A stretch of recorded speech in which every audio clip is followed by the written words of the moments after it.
और मीटिंग्स, तो उस केस में फिर जैसे इस दफ़ा हमने ये चौथा सेशन है। आगे आइडियली जो चैप्टर आ रहे हैं सिवाय मीटिंग के किसी में हमें 4 क्लास नहीं लगेंगी, तो प्रैक्टिस भी हम इसकी करेंगे आज, और हम चीफ एग्जीक्यूटिव वाले चैप्टर को भी कवर करेंगे। ठीक है, तो स्टार्ट करें फिर। इस चैप्टर को आपने चीफ एग्जीक्यूटिव के चैप्टर को chapter 4 chief executive and other officers के नाम से आईकेप की बुक में गिवन है। मगर आप हैरान हो जाएंगे कि ये फ्लो चार्ट के अंदर सिर्फ 2 पेजेस पे इतना कंसाइज हो गया है कि इसको याद करना बड़ा आसान हो गया है। होपफुली देखते हैं कि ये आज आपको याद भी हो जाएगा। और प्लीज़ एक्सक्यूज़ माय वॉइस, जैसे कि आपको पता है कि थोड़े से सर्दी और मौसम की वजह से थोड़े से हालात ठीक नहीं है, बट अल्हम्दुलिल्लाह थिंग्स आर बेटर। तो आवाज़ में अगर किसी को इशू हो तो मुझे बताए ज़रूर, ठीक है, ताकि मैं थोड़ा सा और एनर्जी लगा के ज़रा और ऊंचा बोलूँगा। सही है, स्टार्ट करें बेटा। ऑनलाइन बेटा काइंडली कंफर्म करें सारे, शफक, तलहा, साहिल और बाकी जो भी हसन जो बच्चे हैं। स्टार्ट करें बच्चों, स्टार्ट करें इस चैप्टर को। चलें, अब हमने ना याद करने की कोशिश करनी है। ठीक है, सिर्फ हमने रीडिंग नहीं करनी, हमने लर्निंग नहीं करनी, याद करने की कोशिश करनी है। सही है, चलें बिस्मिल्लाह। अच्छा बेटा, सबसे पहले तो हम चीफ एग्जीक्यूटिव को डिफ़ाइन करेंगे कि चीफ एग्जीक्यूटिव लीगली किसे कहा गया है। ठीक है, ओके। चीफ एग्जीक्यूटिव की डेफिनेशन में जो बुनियादी बात है वो ये है कि chief executive means in individual की बात, इंडिविजुअल होगा, चीफ एग्जीक्यूटिव इंडिविजुअल होगा, विच मीन्स के नेचुरल पर्सन। जैसे हमने देखा था कि डायरेक्टर नेचुरल पर्सन होता है, कोई लीगल पर्सन या आर्टिफिशियल लीगल पर्सन डायरेक्टर नहीं बन सकता। ये पाकिस्तान के कंपनी लॉ की बात हो रही है। यूके में कंपनी भी एज डायरेक्टर बन जाती है, मगर बहरहाल पाकिस्तानी लॉ में इंडिविजुअल को एज डायरेक्टर, तो चीफ एग्जीक्यूटिव भी कोई लीगल पर्सन नहीं होगा बल्कि इंडिविजुअल होगा, नेचुरल पर्सन होगा। ठीक है, और who is interested with what, क्या, पावर्स ऑफ मैनेजमेंट। अच्छा, अब पावर्स किस चीज़ की मैनेजमेंट किस चीज़ की, अफेयर्स ऑफ द कंपनी। अब ये बुनियादी बात बस की आइडिया याद रखें। चीफ एग्जीक्यूटिव वो होगा जिसे इंटरेस्ट किया जाएगा, जिसे ये ज़िम्मा दिया जाएगा कि वो कंपनी के affairs management, powers of the management of the affairs of the company को वो रिस्पॉन्सिबल है।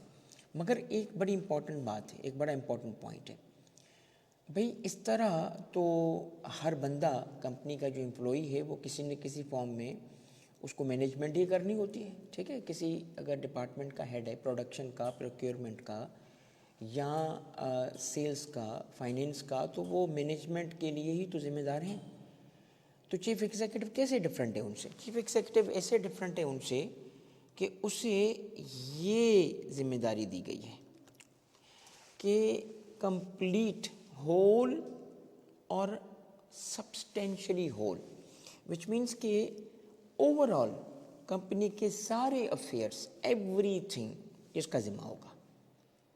ये बाकी एम्प्लॉइज़ में नहीं होता।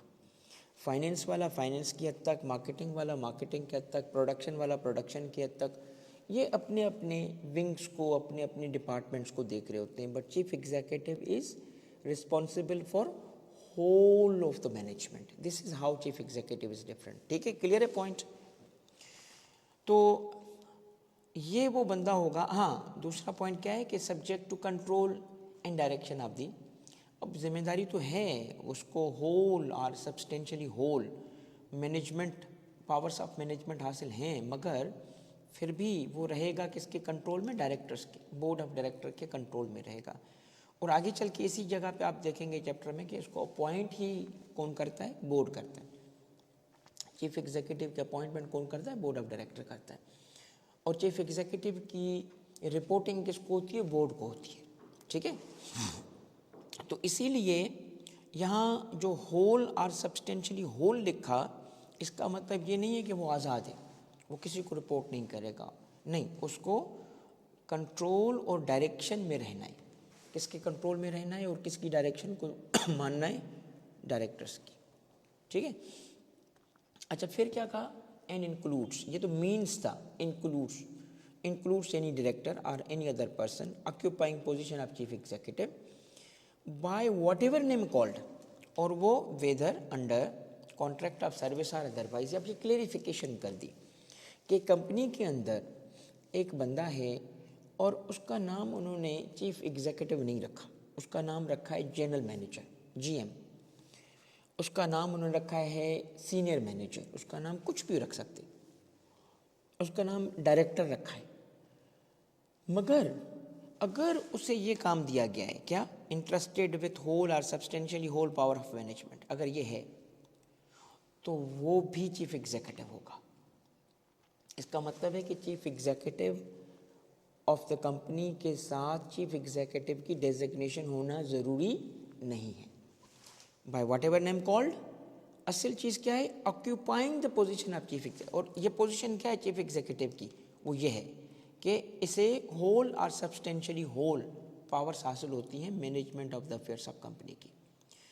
अच्छा अब उस बंदे को जिसको ये काम दिया गया, ज़रूरी नहीं है कि उससे जो कॉन्ट्रैक्ट साइन किया जा रहा है उस कॉन्ट्रैक्ट की कोई यूनिफॉर्म कोई शक्ल हो और उसके अंदर टाइटल लिखा हो चीफ एग्जीक्यूटिव, नहीं कोई और टाइटल भी हो सकता है, मगर उसके ज़िम्मे क्या होगा, management of the affairs of the company. और ये काम कॉन्ट्रैक्ट ऑफ सर्विसेज के नाम से, under a contract of services. अब कॉन्ट्रैक्ट ऑफ सर्विसेज में ऑफ बड़ा इंपॉर्टेंट है, contract of services and contract for services में फ़र्क किया जाता है। एक है एम्प्लॉयमेंट कॉन्ट्रैक्ट और एक एम्प्लॉयमेंट कॉन्ट्रैक्ट नहीं होता, ठीक है, वक्ती तौर पे सर्विसेज ली जाती हैं। कॉन्ट्रैक्ट ऑफ सर्विसेज का मतलब है employment service, contract for services का मतलब है कि वो सर्विसेज प्रोवाइड करेगा, सिर्फ आपका एम्प्लॉय नहीं रहेगा, ठीक है। तो इसका मतलब है कि चीफ एग्जीक्यूटिव के साथ कोई सा भी, चीफ एग्जीक्यूटिव के साथ कोई सा भी एग्रीमेंट हो सकता है। ये इरेलीवेंट है कि उससे क्या एग्रीमेंट किया गया, एम्प्लॉयमेंट का एग्रीमेंट किया गया या कोई और एग्रीमेंट किया गया, उसकी डेजिग्नेशन क्या होगी, वॉट एवर नेम कॉल्ड, वो भी इरेलीवेंट है। What is relevant, there is this person, there is this individual in the company who is responsible for, तो की वर्ड्स ये याद रखने पड़ेंगे आपको कि who is interested with powers of management, मगर कितने, होल और सब्सटेंशियली होल। क्लियर हो गई बात, क्या ये डेफिनेशन क्लियर है अब आपके लिए? तो एसेंस क्या है, एसेंस ये है कि होल और substantially whole powers of management जिसको दिए जाएंगे कंपनी के अफेयर्स के, वो चीफ एग्जीक्यूटिव कहलाएगा। और इस चैप्टर में या कंपनी लॉ में जहाँ जहाँ चीफ एग्जीक्यूटिव के लिए जो बातें लिखी हैं उस पर अप्लाई कर जाएंगी, ठीक है, क्लियर। अच्छा अब हम आते हैं सेकंड पॉइंट की तरफ।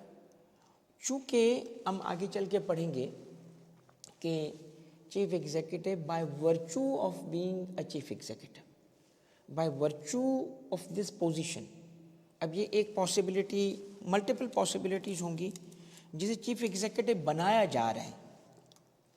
मसलन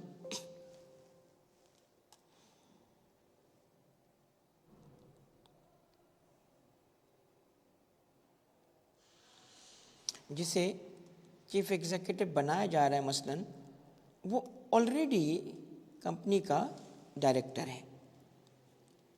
कैसे डायरेक्टर बना, इलेक्शंस के थ्रू, वो जब डायरेक्टर के इलेक्शंस हुए थे तो डायरेक्टर इलेक्ट हो गया था, तो उसी डायरेक्टर को जो ऑलरेडी डायरेक्टर है, इलेक्टेड डायरेक्टर है, उससे चीफ एग्जीक्यूटिव की पोस्ट ऑफर की गई और वो चीफ एग्जीक्यूटिव बन गया, फिर तो ठीक है, फिर तो नो प्रॉब्लम।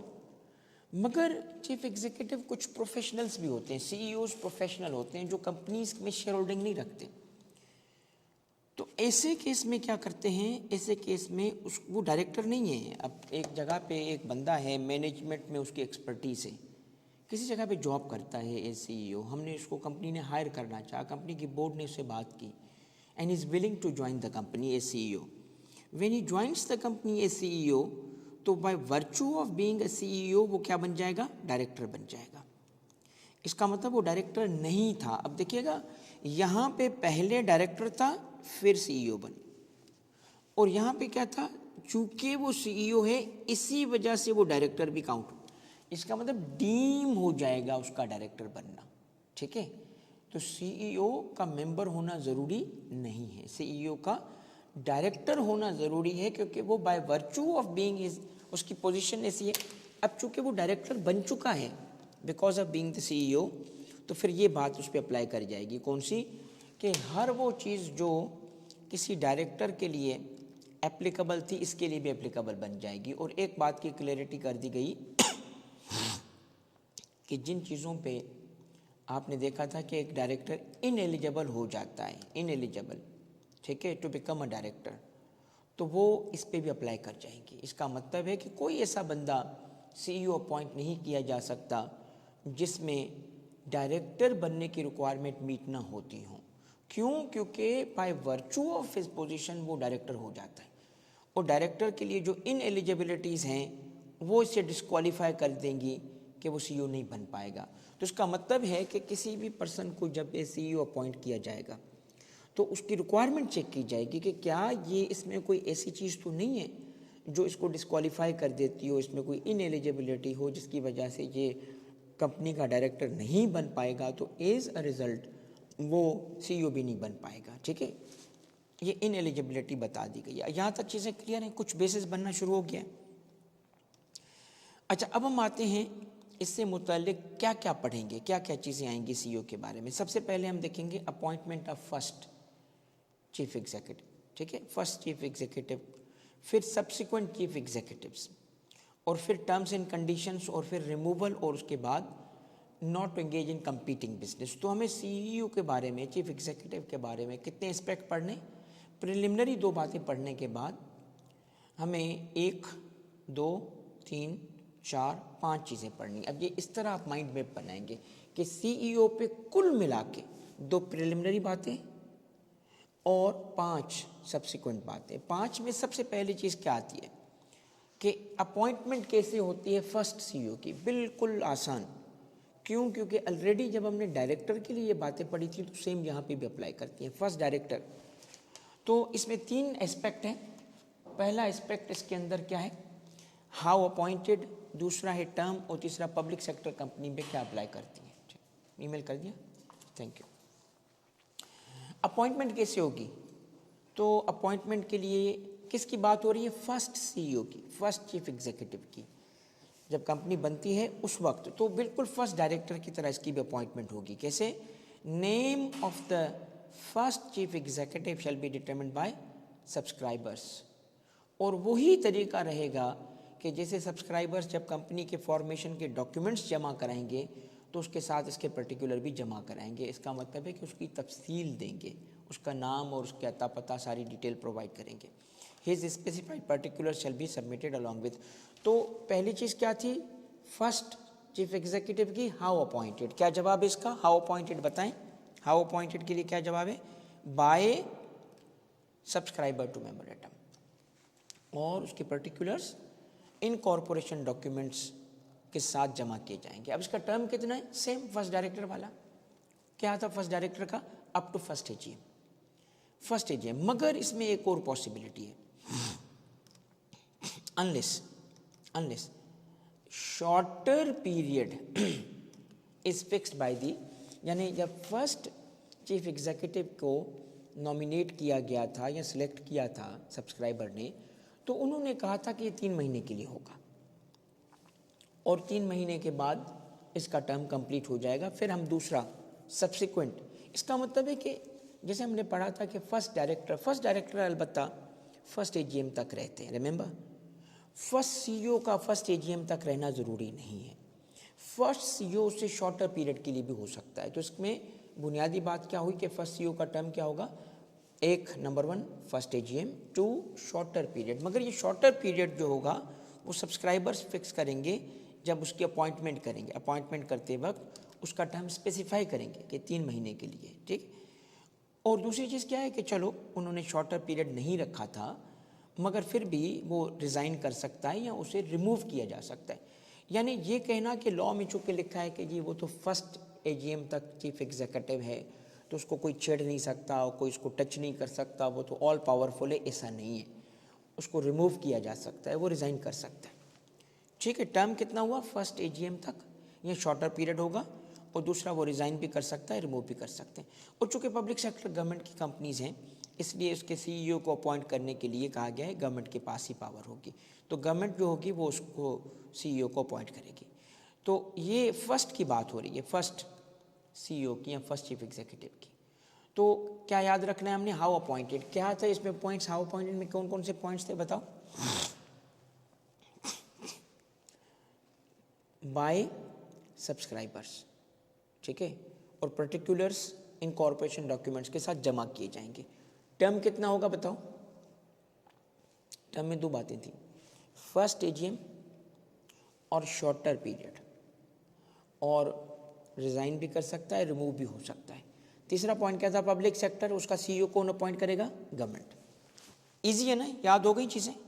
ये फॉर्मेट्स कैसे हैं बताएं ज़रा मुझे, क्योंकि ये मुझे फॉर्मेट्स जो है ना खुद को भी जब बनाए हैं अल्हम्दुलिल्लाह बहुत टाइम लगा है, बट बहुत प्यारे लगे मुझे भी, और ख़ुद को शाबाशी दे के यार कंपनी लॉ अब याद करना आसान हो जाएगा इसको देख के। नेक्स्ट है बेटा सब्सिक्वेंट चीफ एग्जीक्यूटिव। अब सब्सिक्वेंट चीफ एग्जीक्यूटिव है, अच्छा हाँ था, थैंक यू बेटा हसन, थैंक यू। देखो बेटा सब्सिक्वेंट का मतलब क्या हुआ, अब सब्सिक्वेंट की पॉसिबिलिटी मुख्तलिफ होंगी। सब्सिक्वेंट का मतलब ये भी होगा कि फर्स्ट एजीएम के बाद वाला, ठीक है। तो उस तरीके से अगर देखा जाए तो सब्सिक्वेंट का मतलब यहाँ पे जो रखा जाएगा, थोड़ा सा हम कवर करेंगे ना तो क्लियर हो जाएगा। इसमें बहुत इंपॉर्टेंट है इस लफ्ज़ को समझना कि व्हाट इज़ सब्सिक्वेंट। सब्सिक्वेंट की कैटेगरी में कौन आता है, फर्स्ट की कैटेगरी में कौन आता है। तो सब्सिक्वेंट कौन है, वही तीन चीज़ें पढ़ेंगे, हाउ अपॉइंटेड, टर्म, और इसमें फिर वो गवर्नमेंट वाली बात भी आएगी। ये तीन वही बातें। और दूसरा है कि अगर रिटायर हो रहे होते हैं तो फंक्शन कंटिन्यू करना होता है, ठीक है। पहले चीज़ पे आ जाए, हाउ अपॉइंटेड। दो तरीके होते हैं अपॉइंटमेंट के, एक तो नॉर्मल तरीका होगा, यानी नॉर्मल तरीका क्या हुआ, नॉर्मल तरीका ये हुआ कि उसने अपना टर्म मुकम्मिल कर लिया था। टर्म क्या था उसका, फर्स्ट एजीएम तक था, ठीक है। तो कहते हैं कि उस केस में जो सब्सिक्वेंट चीफ एग्जीक्यूटिव है कौन अपॉइंट करेगा, by board, board of director. ये याद कर लो कितने दिनों में, 14 डेज। मगर किसके 14 days, this is very important, this is very important, legally this is very important. कौन सा, 14 days of election of directors. इसका मतलब है कि जो इलेक्टेड डायरेक्टर्स जब आएंगे ना, इलेक्टेड डायरेक्टर्स जो फर्स्ट एजीएम में आते हैं, इलेक्टेड डायरेक्टर्स जिस चीफ एग्जीक्यूटिव को सिलेक्ट करेंगे उसे हम कहेंगे सब्सिक्वेंट चीफ एग्जीक्यूटिव। क्यों भाई, क्लियर हो गया पॉइंट। ये इसलिए सेकंड पॉइंट भी देखो, कैजुअल वैकेंसी, उस केस में बाय वही बोर्ड अपॉइंट करेगा विद इन 14 डेज, ये कैजुअल वैकेंसी की सूरत में। तो इसका मतलब क्या हुआ कि यहाँ जो फर्स्ट डायरेक्टर्स होंगे, अब फर्स्ट चीफ एग्जीक्यूटिव होगा या फर्स्ट चीफ एग्जीक्यूटिव्स होंगे, कैसे, ये वो लोग होंगे जो कि इलेक्टेड डायरेक्टर से पहले वाला सब्सक्राइबर्स ने या बोर्ड ने रखा होगा। चूँकि इसने क्या कहा कि इलेक्शन के, ये पॉइंट आपने नोट किया होगा कि इलेक्शन ऑफ डायरेक्टर्स के बाद, इलेक्शन ऑफ डायरेक्टर के बाद 14 डेज में इसको अपॉइंट किया जाता है, तब उसको सब्सिक्वेंट चीफ एग्जीक्यूटिव कहते हैं। तो उससे पहले वाले चीफ एग्जीक्यूटिव्स फिर क्या होंगे, वो फर्स्ट होंगे, वो सारे इसी कैटेगरी में कवर होंगे। तो इसका मतलब है कि वो जो शॉर्टर पीरियड वाला केस था उसमें भी बोर्ड किसी नए चीफ एग्जीक्यूटिव को लाएंगी, मगर वो भी लीगली स्पीकिंग फर्स्ट वाली कैटेगरी में कवर होगा, फर्स्ट चीफ एग्जीक्यूटिव वाली कैटेगरी में कवर होगा। कि वो जो बंदा आया 3 महीने के बाद वाला, या रिज़ाइन करने के बाद या रिमूव होने के बाद, तो वो उसका term up to first AGM होगा, उसका 3 साल नहीं होगा। ये याद रखिएगा, ये बड़ी इंपॉर्टेंट बात हम स्टडी कर रहे हैं। क्यों, क्योंकि फर्स्ट सीईओ का या फर्स्ट चीफ एग्जीक्यूटिव का term up to first AGM होता है, और सब्सिक्वेंट का टर्म 3 साल होता है। चलें देख लें वो भी टर्म 3 साल तक। तो ये आपका यहाँ आ गया, क्योंकि हमें कहा गया है कि जो सब्सिक्वेंट होंगे, सब्सिक्वेंट को लाने का तरीका क्या है, आफ्टर इलेक्शन, तो इसका मतलब फर्स्ट एजीएम में इलेक्शन हो गया, उसके बाद 14 डेज में इसको लाते हैं। क्लियर हो गई ये पॉइंट? क्लियर है हमजा? बिल्कुल ऐसे ही है कि फर्स्ट सीईओ एक से ज़्यादा भी हो सकते हैं, क्योंकि वो उसका टर्म जो होगा ना 3 साल नहीं होगा, उसका term up to first AGM होगा। ये देखें, subsequent CEO shall be appointed for maximum period of 3 year. Maximum period का मतलब लेस भी रख सकते हैं, इसका 3 साल होना ज़रूरी नहीं है, मैक्सिमम पीरियड है, ठीक है। सेकंड क्या है, chief executive appointed against casual vacancy shall hold office till directors elected in the next election. अब देखें, कैजुअल वैकेंसी में अब आप सपोज करें कि कंपनी बन चुकी है, उसको 5 साल गुजर चुके हैं, 10 साल गुजर चुके हैं, एक सीईओ ने रिज़ाइन कर दिया, उसकी 3 साल का टर्म था। डायरेक्टर का कितना टर्म होता है? 3 साल का। अब क्या हुआ, वो कैजुअल वैकेंसी को फिल करना है चीफ एग्जीक्यूटिव की, तो बोर्ड ने एक नया बंदा सिलेक्ट किया, तो कहा गया कि अब ये चीफ एग्जीक्यूटिव जो आया, ये कैजुअल वैकेंसी फिल करने वाला, ये 3 साल नहीं होगा, ये 3 साल नहीं होगा, इसका टेन्योर क्या होगा, अगले जो डायरेक्टर्स आएंगे इलेक्ट होने के बाद, वो जब तक सीईओ अपॉइंट नहीं करते तब तक ये चलेगा। अब इस चीज़ को थोड़ा हम एक टाइमलाइन में क्लेरिफाई करते हैं। देखिए, एक फर्स्ट एजीएम होती है, और फर्स्ट एजीएम कितने दिन के अंदर था अपॉइंट करना? 18 दिन था। कितने दिन था? शाबाश, 14 डेज। तो फर्स्ट एजीएम हुई, फर्स्ट एजीएम के 14 डेज के अंदर अंदर फर्स्ट एजीएम में हुआ क्या था? वन ऑफ द थिंग क्या हुआ था, इलेक्टेड डायरेक्टर्स आ चुके, इलेक्टेड डायरेक्टर्स आ चुके हैं, और इन्हीं को कहा गया है कि आप अब एक सीईओ अपॉइंट करो। तो इससे पहले वाले जो सीईओ थे, इससे पहले वाले वो चले गए किस कैटेगरी में? फर्स्ट चीफ एग्जीक्यूटिव वाली कैटेगरी में। अब ये आ गया आपका सब्सिक्वेंट सीईओ। अब इसका टर्म होगा 3 साल, मैक्सिमम 3 साल है, इससे कम भी रखा जा सकता है, मगर मैक्सिमम 3 साल है। तो ये डायरेक्टर्स जो थे, इनका खुद का टर्म क्या था? इनको भी 3 साल थे। आए ज़रा ये डायरेक्टर का टर्म लिखते।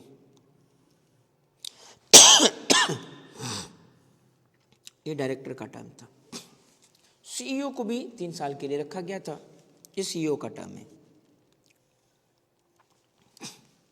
यहां आके सीईओ ने रिजाइन कर दिया, कैजुअल वैकेंसी क्रिएट हो गई। तो कैजुअल वैकेंसी में इसी बोर्ड को कहा गया, इसी बोर्ड को कहा गया कि आप इसको फिल कर लो। कैसे फिल करेंगे? उन्होंने नया चीफ एग्जीक्यूटिव अपॉइंट कर दिया। तो इसका टर्म कब तक होगा? ये कह रहे हैं कि इसका टर्म, अब ये डिपेंड करता है इनके टर्म पे, इलेक्टेड के ना, इनका टर्म जब एंड होगा, यहाँ एंड हुआ, नेक्स्ट इलेक्टेड डायरेक्टर आएंगे इसके बाद। सपोज करें कि इसके बाद जो है ना, यहाँ ये नए डायरेक्टर्स आ गए, कहते हैं जो नया बोर्ड बनेगा, नए डायरेक्टर्स आएंगे इलेक्टेड, अब दोबारा इलेक्शन होगा 3 साल के बाद, क्योंकि 3 साल का टर्म कंप्लीट हो चुका है। तो जब तक वो नया बोर्ड, वो जो नया बोर्ड है, न्यू बोर्ड, जब तक वो न्यू बोर्ड न्यू सीईओ नहीं लाता, तब तक ये कैजुअल वैकेंसी वाला सीईओ चलेगा। बात समझ आ गई आपको? इसका मतलब है कि कैजुअल वैकेंसी में 3 साल नहीं मिलेंगे। इन अदर वर्ड्स, मैं आपको बात बताऊं, एक जुमला बोलना चाहता हूं, मगर वो जुमला लीगली करेक्ट नहीं होगा, और वो क्या है कि सीईओ कैजुअल वैकेंसी में रिमाइंडर पीरियड के लिए होता है, रिमाइंडर। मगर मसला ये है कि रिमाइंडर लफ्ज़ इसने लिखा नहीं है। क्या लिखा है? जब तक के नया बोर्ड आके और नया सीईओ नहीं रखता। इसकी वजह पता है क्या है? इसकी वजह यह है कि समटाइम्स नए बोर्ड को डिले भी हो जाता है, नए इलेक्शंस में डिले हो गया, 90 डेज़ का डिले हो गया, सपोज कर लो 80 डेज़ का डिले हो गया, तो इसका मतलब ये रिमाइंडर लफ्ज़ नहीं इस्तेमाल किया। इस वजह से इसने कहा कि जब तक नया बंदा नहीं आएगा ना, वो नया बंदा भी कौन सा? जिसको नया बोर्ड लाए। क्लियर है ये बात? यस, ठीक है। तो पॉइंट क्लियर है कि एक तो वो नॉर्मल से, नॉर्मल क्या होगा, with in 14 days of the, क्या था, इलेक्शन ऑफ डायरेक्टर्स। दूसरा था casual vacancy. Casual vacancy board जैसे ही वैकेंसी क्रिएट होती है तो विद इन 14 डेज उसको फिल करता है। टर्म क्या हुआ उसका, 3 साल मैक्सिमम पीरियड है ये। दूसरा क्या हुआ कि कैजुअल वैकेंसी वाला कब तक जाएगा, जब तक न्यू इलेक्शन में आने वाले newly elected directors new CEO नहीं लाते, तब तक ये कंटिन्यू करेगा। और वो रिटायरिंग सीईओ जो है वो भी रीअपॉइंट हो सकता है, पाबंदी नहीं है उस पर, उस सेम बंदे को कंटिन्यू कर सकते हैं। अच्छा, अब देखिए सीईओ के लिए कोई टर्म मैक्सिमम फिक्स नहीं है कि जी कितने साल तक उसको सीईओ बनाया जा सकता है। भाई 30 साल बनाओ, 3-3 साल करके उसको चलाते रहो, ये फिक्स नहीं होता। ये ना समझिएगा कि अच्छा जी इसको टोटल कितने टर्म मिलेंगे, 3 टर्म मिलेंगे, नहीं, अनलिमिटेड टर्म मिलेंगे। अगर वो कंपनी के लिए अच्छा काम कर रहा है तो वो उसमें चलता रहेगा। और ये कंटिन्यू वाला फंक्शन जो था उसमें 2 पॉइंट्स इंपॉर्टेंट है नोट करना। क्या, retiring CEO shall continue to perform services. इसका मतलब जैसे 3 साल कंप्लीट हो गए इसको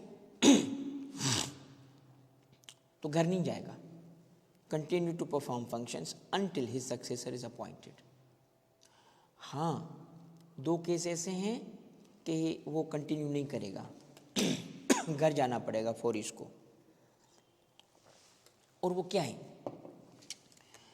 वो ये है कि his office was expressly terminated. क्या मतलब, बोर्ड ने उसे रिमूव किया। क्यों रिमूव किया, बोर्ड ने उसे रिमूव किया because of corruption, because of conduct. तो अगर ये जो 3 साल का टर्म कंप्लीट हुआ था और उसे निकाला नहीं गया तो कंटिन्यू करेगा। मगर अगर उसे निकाला गया है तो सोचना ये है कि इतना बड़ा मसला तो होगा ना कि उसको हटाया गया, बोर्ड ने उसको रिमूव किया है, तो रिमूव की सूरत में he can't continue for a single day. ठीक है, he has to go home. जैसे ही रिमूव हुआ वो उसको कंटिन्यू नहीं कर सकता। और दूसरा क्या है, non appointment of his successor is due to any fault of his और ऑन हिज पार्ट। अब देखिए वो ब्लॉक कर रहा है, सीईओ जो है ना ब्लॉक कर रहा है। किस चीज़ को ब्लॉक कर रहा है, नई अपॉइंटमेंट को ब्लॉक कर रहा है, क्योंकि उसको अंदाज़ा हो गया कि उसको अपॉइंट नहीं करेंगे, नया बंदा लाएंगे, तो वो मीटिंग नहीं होने दे रहा। ठीक है, तो अगर तो ऐसी सिचुएशन है 3 साल गुजरे और ही इज़ रिस्पॉन्सिबल इस डिले की वजह से, वो जो डिले हो रहा है फॉर रीअपॉइंटमेंट, तो उस केस में भी he can't continue, he has to go. दोनों सूरतों में फंक्शन नहीं करेगा। इसका मतलब एक केस बन सकता है, केस स्टडी बन सकती है, इस पे सवाल बन सकता है केस स्टडी वाला। कैसे सवाल बनेगा कि एक रिटायरिंग सीईओ का केस बनाया जा सकता है और कहा जा सकता है कि weather he will continue his functions और नॉट इन दिस सिचुएशन। और सिचुएशन दी जा सकती है कि उससे करप्शन की चार्जेस में निकाला गया था, या वो रीअपॉइंटमेंट या न्यू अपॉइंटमेंट को ब्लॉक कर रहे हैं। पब्लिक सेक्टर की सूरत में subsequent chief executive, like first chief executive government ही फिक्स करेगी, अपॉइंट करेगी, क्योंकि वो गवर्नमेंट की कंपनी है। ठीक है, तो ये हमारा सब्सिक्वेंट। अब आप ज़रा याद करें, जैसे फर्स्ट में हमने याद की थी ना चीज़ें, इस तरह इसमें भी याद करते हैं। बताएं, हाउ अपॉइंटेड, 2 तरीके से अपॉइंट होते हैं ना, या तो नॉर्मल या तो कैजुअल वैकेंसी। नॉर्मल में क्या होगा, अपॉइंट कौन करेगा, बोर्ड करेगा। कितने दिनों में, 14 डेज, किसके, इलेक्शन ऑफ डायरेक्टर हो जाए तो। सेकेंड है कैजुअल वैकेंसी, तो with in 14 days of the vacancy board को अपॉइंट करेगा। टर्म कितना होता है, 3 साल मैक्सिमम पीरियड है। और कैजुअल वैकेंसी की सूरत में क्या होता है, जब तक के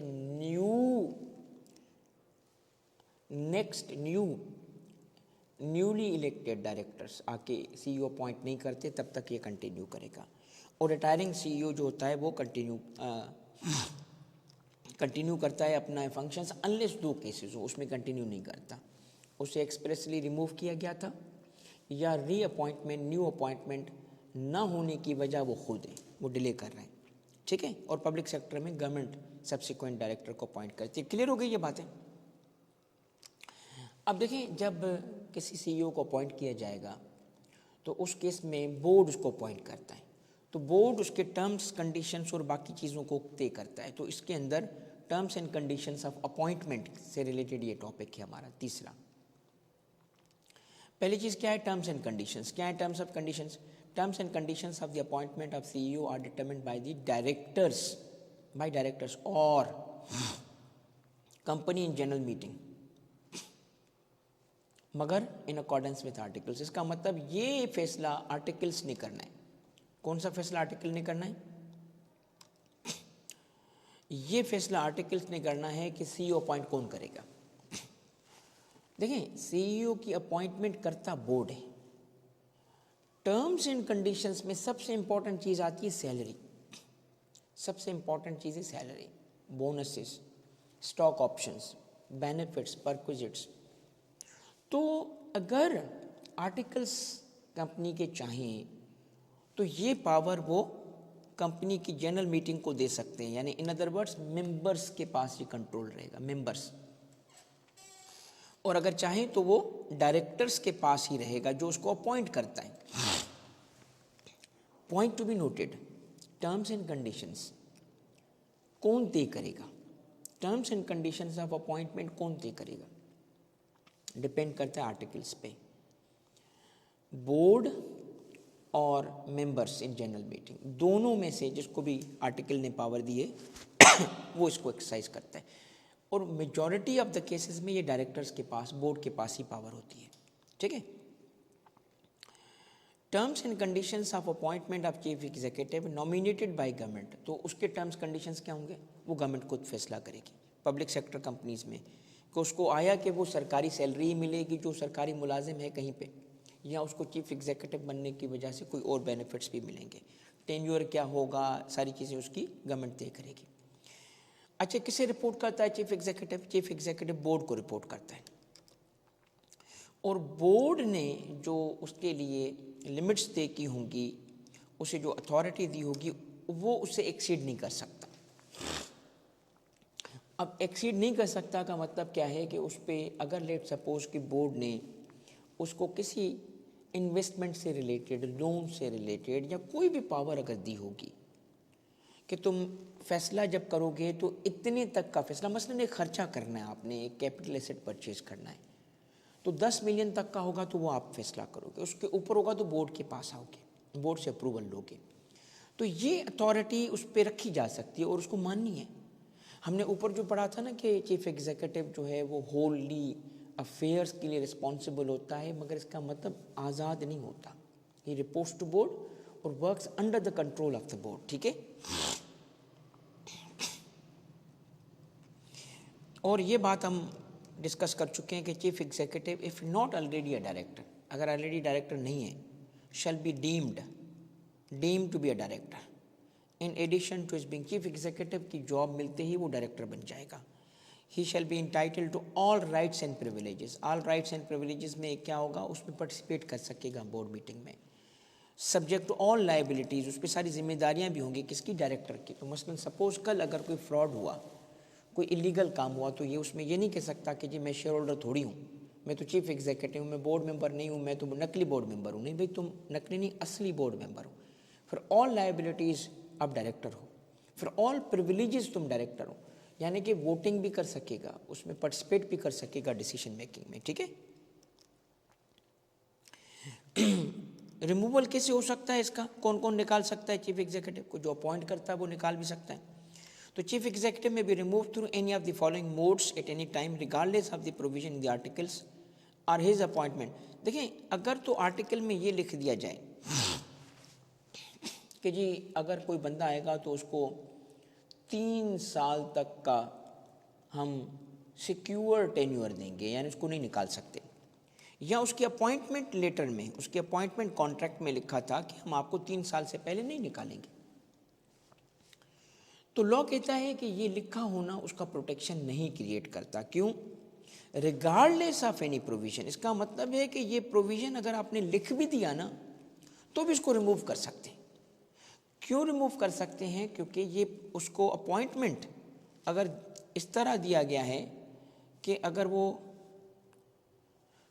वो सिक्योर टर्म के निकाल ही नहीं सकते, ऐसा नहीं हो सकता। इसका मतलब आप आर्टिकल के अंदर या अपॉइंटमेंट लेटर के अंदर ये लिख भी दो तो भी इसकी कोई लीगल हैसियत नहीं, उसको निकाला जा सकता है। मगर निकालेंगे कैसे? By passing special resolution. General meeting में स्पेशल रेजोल्यूशन यानी कितना 3/4 और वो 21 दिन पहले वाला नोटिस भी गया हो। और दूसरा क्या है, बोर्ड मीटिंग में भी उसको निकाल सकते हैं और वहाँ पे भी क्या चाहिए, 3/4 के डायरेक्टर्स उसको निकालने के हक में फैसला करें तो। और गवर्नमेंट की जहाँ पे 75% वोटिंग पावर हो, यानी इसका मतलब है कि यहाँ मतलब है वो गवर्नमेंट की कंपनी जिसमें 75% से ऊपर गवर्नमेंट की शेयर होल्डिंग हो, तो उसमें गवर्नमेंट जब चाहे किसी को भी निकाल सकती है, किसी भी पब्लिक सेक्टर कंपनी में सीईओ को निकाल सकती है। ठीक है, तो रिमूवल के लिए हमने क्या पढ़ा? 2 बातें हमने पढ़ी रिमूवल के लिए। एक तो ये बात पढ़ी कि निकालने के 2 फोरम है उसको, एक तो स्पेशल रेजोल्यूशन जनरल मीटिंग में पास होगी, और स्पेशल रेजोल्यूशन कहते ही उसको हैं जिसका 21 दिन पहले नोटिस आया हो मीटिंग का जिसमें वो पास होने जा रही थी, और 3/4 की वोटिंग उसके हक में आए। और दूसरा था बोर्ड मीटिंग में भी रेजोल्यूशन पास करके उसको निकाला जा सकता है, और उसमें भी वही रिक्वायरमेंट रखी गई 3/4 वोट की। और ये भी लिखा कि क्लैरिफाई कर दिया कि अगर आर्टिकल्स में या उसके कॉन्ट्रैक्ट में इसके कॉन्ट्ररी लिखा होगा तो उसको प्रोटेक्ट नहीं कर पाएगा। ठीक है, क्लियर है ये बात? परवेज ने लिखा है law prevails on articles, yes correct. अच्छा, अब देखिए कंपीटिंग बिजनेस नहीं कर सकता सीईओ, ये लास्ट पॉइंट है हमारा सीईओ का। मगर ये बात सिर्फ अप्लाई करती है पब्लिक सेक्टर के लिए, पब्लिक कंपनी के लिए, पब्लिक सेक्टर नहीं, पब्लिक कंपनी के लिए। बाकी कंपनीज के लिए प्रोविज़न एप्लीकेबल नहीं है। पब्लिक कंपनी के लिए क्या कहा गया है कि वो खुद, उसकी स्पाउस या माइनर चिल्ड्रन कोई ऐसा बिजनेस नहीं करेंगे जो compete कर रहा है उस कंपनी के साथ जिसका वो सीईओ है या उस कंपनी की सब्सिडियरी के साथ। इसका मतलब है कि compete करने की जो कंपीटिंग बिजनेस में मना किया गया है, सीईओ को खुद किया गया है, स्पाउस को किया गया है और माइनर चिल्ड्रन को किया गया है। तो मेजर चिल्ड्रन पे ये बात अप्लाई नहीं करती क्योंकि वो इंडिपेंडेंट लोग हैं, इस पे डिपेंडेंट नहीं है, सिर्फ इनको पाबंदी की। और compete किससे नहीं कर सकते? कंपनी से जिसका वो सीईओ है उससे, या इस कंपनी की सब्सिडियरी कंपनी से।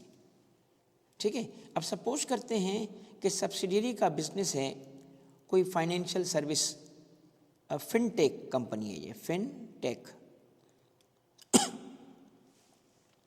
ये फिनटेक का बिजनेस नहीं कर सकते। ओके, ये उसका बिजनेस नहीं है मेन कंपनी का, उसकी सब्सिडियरी का है। ये इस पे भी केस बन सकता है। इस पे भी देखिए, आपने जो केस स्टडीज़ की बात करते हो ना बेटा, बहुत आसान होती हैं अगर आपने लॉ समझा हो तो। अब इस पे केस स्टडी कैसे बनाएगा? कहेगा कि जी एक सीईओ है। आप ना फैक्ट्स देख के, केस देख के डरे नहीं, सिर्फ आप याद रखें लॉ को, फ्लो चार्ट्स को अच्छे तरीके से रिवाइज करोगे, याद आ जाएगी। सीईओ है और सीईओ जिस कंपनी में जा रहा है उसका है manufacturing, subsidiary company fintech company है, और इसकी बीवी जो है वो टेक्नोलॉजी एक्सपर्ट है, पीएचडी किया हुआ है, और वो ये फिनटेक का बिजनेस करती है। इस सिचुएशन के बारे में आपसे कहा जाएगा कमेंट करें। क्या कमेंट करेंगे हम? इन case of a public company ये कमेंट करेंगे कि हमें देखना होगा कि वो पब्लिक कंपनी है कि नहीं है। If it's a public company then CEO को प्रोहिबिट किया गया, मना किया गया, प्रोहिबिटेड है, नहीं कर सकता टू एंगेज इन बिजनेस। मगर सवाल ये है, समझिएगा, किस चीज़ से मना किया है? Engage in. इंगेज लफ्ज़ क्या है, इसकी लीगल मीनिंग क्या है, ये देखें। और वो बंदा टाइमलाइन में सीईओ इस वक्त है, इस वक्त चीफ एग्जीक्यूटिव है। उस वक्त वो ना खुद compete कर रहा था, ना बीवी, ना माइनर चिल्ड्रन, ना कंपनी से, ना उसकी सब्सिडी से। ये इसको यहाँ मना किया गया आगे जाते हुए, जब तक सीईओ हो ना compete नहीं करना, compete नहीं करना, compete नहीं करना। ओके, अगर करोगे तो प्रोहिबिटेड है, पेनल्टी भी लगेगी और तुम्हारी जॉब भी जा सकती है। मगर व्हाट इफ के जिस वक्त उसको सीईओ बनाया जा रहा था ऑलरेडी वो कंपीटिंग बिजनेस कर रहा है और उसने कहा है कि अगर आप मुझे सीईओ रखना चाहते हो आपकी मर्जी, वरना मैं नहीं आता, मैं अपना बिजनेस नहीं छोड़ूंगा। और कंपनी जो है उसको फिर भी सीईओ रखना चाहती है, फिर अलग बात है। ये देखें, every person who is appointed a CEO of a public company is required to disclose.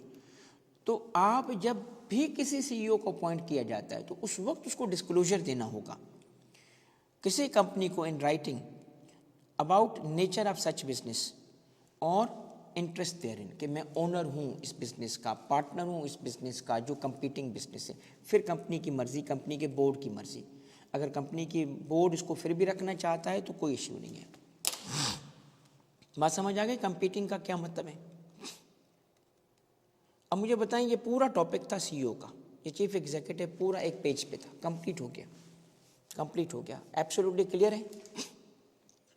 मेरी थोड़ी सी आवाज़ ऑब्वियसली ये कम है, बट आई होप के चीज़ें सफिशेंटली मैंने एक्सप्लेन कर दी हैं बेटा। सारे बच्चे मुझे बताएं सब क्लियर हो गई ना चीज़ें? एक दफ़ा रिवाइज करोगे बेटा पक्का हो जाएगा, ठीक है? आते हैं अब बाकी इस चैप्टर के सेकंड पार्ट की तरफ, और वो है अदर ऑफिसर्स, क्योंकि इस चैप्टर का नाम क्या है? Chief executive and other officers. अब अदर ऑफिसर्स कौन से हैं पहले उसका रिव्यू करते हैं। पहले है chairman, chairman of the board, फिर है सेक्रेटरी यानी कंपनी सेक्रेटरी, फिर है शेयर रजिस्ट्रार, और फिर सोल, यानी 4 और ऑफिसर्स को हमने स्टडी करना है। चीफ एग्जीक्यूटिव एंड 4 और ऑफिसर्स। आते हैं चेयर की तरफ, इसको चेयर बोलते हैं आमतौर पे। चेयर, चेयर का मतलब है चेयरमैन, चेयरपर्सन। किस चीज़ का चेयरमैन है ये चेयरमैन ऑफ द बोर्ड है। अब ज़रा थोड़ा कंपनी का स्ट्रक्चर समझें।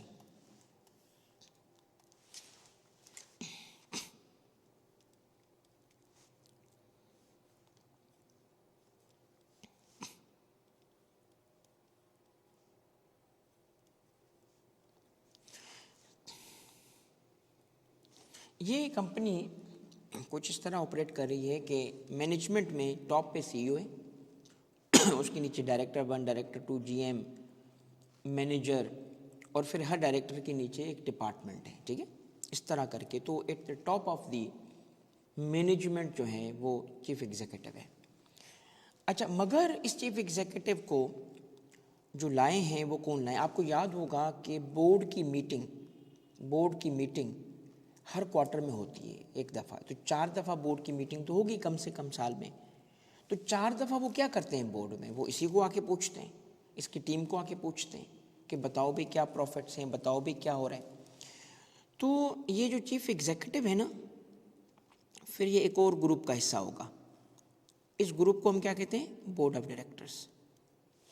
अब बोर्ड ऑफ डायरेक्टर जो है इसके अंदर ये खुद भी मेंबर होगा, इसके ये इनमें से भी कुछ हो सकते हैं, ये 2 डायरेक्टर, इसका मतलब 3 ये मेंबर हैं, मगर 2 और मेंबर भी हैं जो बाहर वाले हैं, जो नॉन एग्जीक्यूटिव हैं, नॉन एग्जीक्यूटिव, ठीक है, जो कि सिर्फ बोर्ड के शेयर होल्डर हैं और उन्होंने कहा कि जी हम डे टू डे जॉब नहीं करते, तो शेयर होल्डर होने की वजह से इलेक्ट हो गए और बोर्ड पे आ गए।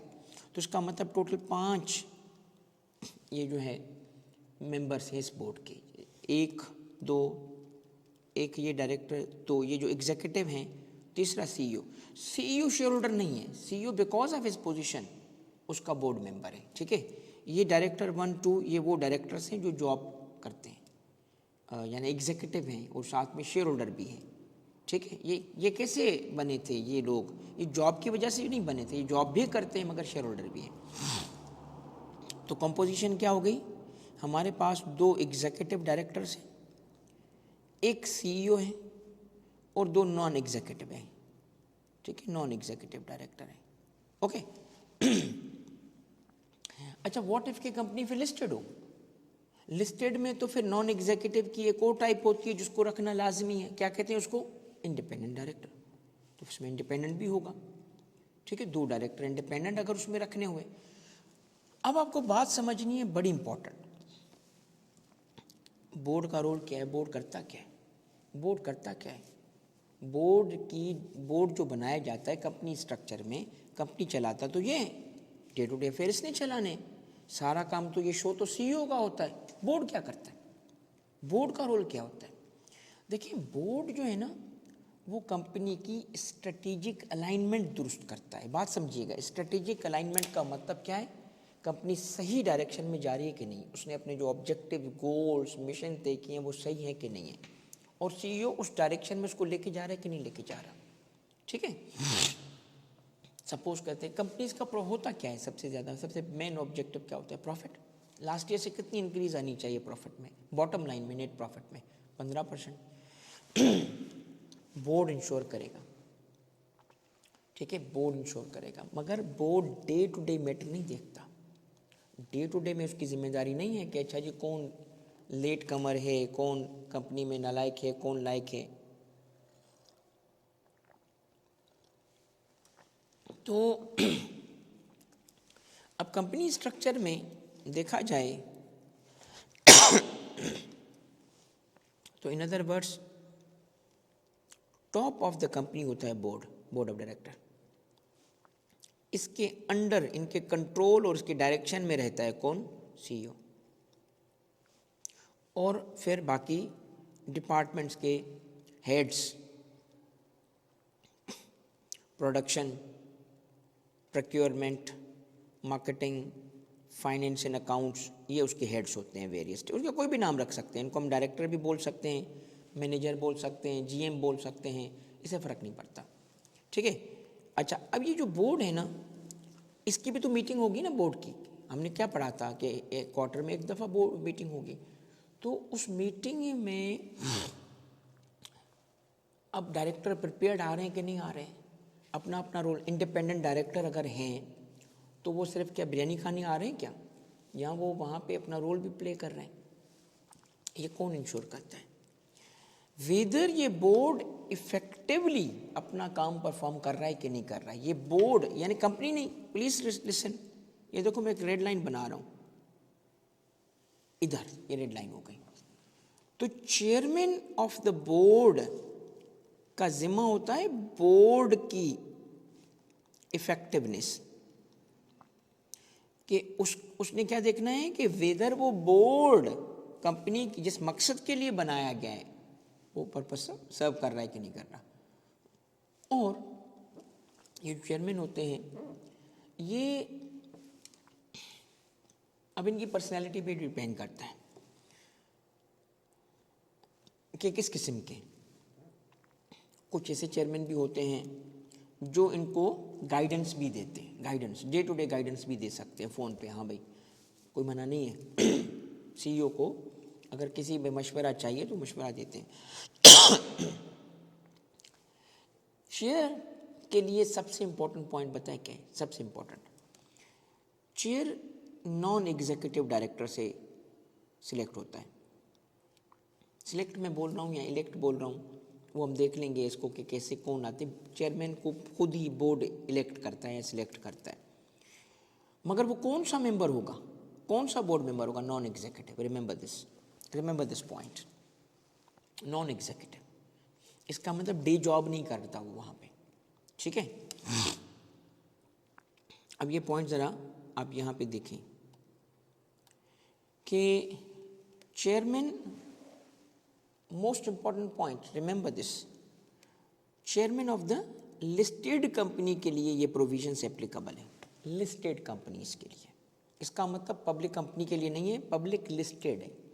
तो पब्लिक अनलिस्टेड और प्राइवेट पे ये प्रोविजन अप्लाई नहीं करते। उनके लिए फिर कौन से प्रोविजन अप्लाई करते हैं? आर्टिकल्स पर एप्लीकेबल है। यही चीज़ें भी हो सकती हैं, कुछ और भी हो सकती हैं, क्योंकि ये फैसला आर्टिकल ने करना होता है। ठीक है। तो आपने ये जो हमारे चैप्टर के अंदर जो या लॉ के अंदर जो बातें लिखी है ना, ये याद रखनी है कि जो चेयर के लिए लॉ ने प्रोविजंस रखे हैं वो सिर्फ पब्लिक लिस्टेड के लिए लिखे, लिस्टेड के लिए। ठीक है। ये अनलिस्टेड के लिए भी नहीं है, ये प्राइवेट के लिए भी नहीं है, उसके लिए ये चीज़ें ज़रूरी नहीं है होना। तो चेयरमैन किसका? लिस्टेड कंपनी का। कैसे अपॉइंट होता है? कौन अपॉइंट करता है उसको? Bye the board. वैसे तो देखा जाए प्राइवेट का भी इसी तरह होता है। कितने दिनों में? 14 days, date of election of director, same वही 14 डेज के अंदर। इसका मतलब 2 काम करने हैं उन्होंने इलेक्ट होने के बाद, विद इन 14 डेज। एक तो सीईओ अपॉइंट करना है और दूसरा चेयर को इलेक्ट करना है। अब ये देखें, एक ही बंदा था, सब ने हामी भर ली तो सिलेक्ट हो गया। 2 लोग विलिंग थे तो फिर इलेक्शन होगा। कहाँ पे इलेक्शन होगा? बोर्ड ऑफ डायरेक्टर्स में। 2 नॉन एग्जीक्यूटिव डायरेक्टर हैं, दोनों चाहते हैं कि हम चेयरमैन बने, तो दोनों के दरमियान जिसको ज़्यादा वोट पड़ेंगे। Board shall clearly define respective roles and responsibilities of the chairman and executive. Chief executive का रोल क्या होगा, चेयरमैन का रोल क्या होगा, ये बोर्ड ने उसको बताना होता है। मगर लॉ ने भी कुछ बात बताई है। लॉ कहता है कि चेयरमैन का क्या क्या जिम्मेदारियां हैं। ये देखो, चेयरमैन की क्या जिम्मेदारी है? Responsible for leadership not of the company, leadership of the board and ensure that the board plays effective role in its responsibility. वो अपना जो सुपरवाइजरी रोल है ना, बोर्ड प्ले कर रहा हो। और दूसरी जिम्मे इसके लगाई गई है एक बात, कब? जब वो लिस्टेड कंपनी होती है। क्या? एनुअल फाइनेंशियल स्टेटमेंट्स, ये एनुअल फाइनेंशियल स्टेटमेंट है, शैल कंटेन अ रिव्यू रिपोर्ट। ये भी इसका जिम्मा है, किसका? चेयरमैन का, चेयरमैन ऑफ द बोर्ड का। कब? जब लिस्टेड कंपनी हो तो एनुअल फाइनेंशियल स्टेटमेंट में उसका रिव्यू आता है on overall performance of the board and effectiveness of the role played by the board in achieving. तो उसकी रिपोर्ट भी वहाँ होगी। एक तो इंश्योर करेगा, वो लीडरशिप प्रोवाइड करेगा बोर्ड को लीड करेगा, मीटिंग की को प्रेजाइड करेगा बोर्ड की, और वहाँ पे वो इंश्योर करेगा कि पार्टिसिपेशन हो और इफेक्टिव रोल। एक डायरेक्टर है, 3 मीटिंग में बोला ही तक नहीं, तो उसको जगाएगा ना, भाई आप भी डायरेक्टर हो, भाई कुछ तो पढ़ के आओ, कुछ तो देख के आओ। ठीक है, क्लियर हो गई बात? अपॉइंट कैसे होता है बताएं? कौन अपॉइंट करता है चेयरमैन को? बोर्ड अपॉइंट करता है। कितने? 14 डेज ऑफ द इलेक्शन में। ठीक है, कहाँ से? फ्रॉम, कहाँ से इलेक्ट, कहाँ से होता है, सिलेक्ट कहाँ से होता है? From non executive director. ठीक है, किसके लिए? ये लिस्टेड के लिए। रिस्पॉन्सिबल किस लिए होगा? लीडरशिप। किसकी लीडरशिप? बोर्ड की। और इफेक्टिवनेस इंश्योर करेगा, और उस पर फिर एक रिपोर्ट भी वो लिखेगा जो कि पब्लिश होगी कहाँ? एनुअल फाइनेंशियल स्टेटमेंट में। टर्म कितना होता है इसका? 3 साल, अनलेस कोई कैजुअल वैकेंसी हो जाए। क्यों? रिज़ाइन कर दें, इनएलिजिबल हो जाए, डिस्क्वालीफाइड हो, या रिमूव कर दिया जाए। हाँ, रिमूव भी कर सकते हैं डायरेक्टर्स को। कैसे? वही रेजोल्यूशन पास करके। Power of the commission, commission का क्या पावर है? कमीशन में specify classes of companies for which chairman and chief executive shall not be the same person. अब देखिए, अगर देखा जाए तो CEO और चेयरमैन ऑफ द बोर्ड, ये 2 अलग पोजीशंस हैं, मगर ये सेम बंदा भी बैठ सकता है इस पर, सेम बंदा भी हो सकता है। अलबत्ता कमीशन जहाँ चाहता है, जैसे ख़ासतौर पे लिस्टेड कंपनीज़ की सूरत में वो चाहता है। क्यों? क्योंकि उसमें लोगों के पैसे लगे होते हैं, तो कंट्रोल डाइल्यूट करना होगा। सिंगल बंदे के हाथ में बोर्ड भी दे दिया, कंपनी भी दे दी, तो उसकी मर्ज़ी चलेगी ना, उससे पूछेगा कौन? तो ये पावर किसकी है? कमीशन की। कि कमीशन जब चाहे तो स्पेसिफाई कर देगा उन कंपनीज़ को जिसमें सेम बंदा ये दोनों रोल एक साथ नहीं प्ले कर सकता। और जहाँ कमीशन स्पेसिफाई नहीं करेगा वहाँ उनकी मर्जी है। प्राइवेट कंपनीज़ में आपकी मर्जी है। कवर हो गया अभी? चेयरमैन का कॉन्सेप्ट समझ आ गया आपको? क्लैरिटी मिली है कुछ आज आपको? ये चीफ एग्जीक्यूटिव और चेयरमैन पे कुछ क्लैरिटी हुई? चेयरमैन एग्जीक्यूटिव होता है? नहीं हो सकता। किस कंपनी की बात करें था? ये देखो, लिस्टेड कंपनी में वो नॉन एग्जीक्यूटिव होता है। ये देखो, चेयरमैन बोर्ड का होगा बेटा। ठीक है, क्लियर ना?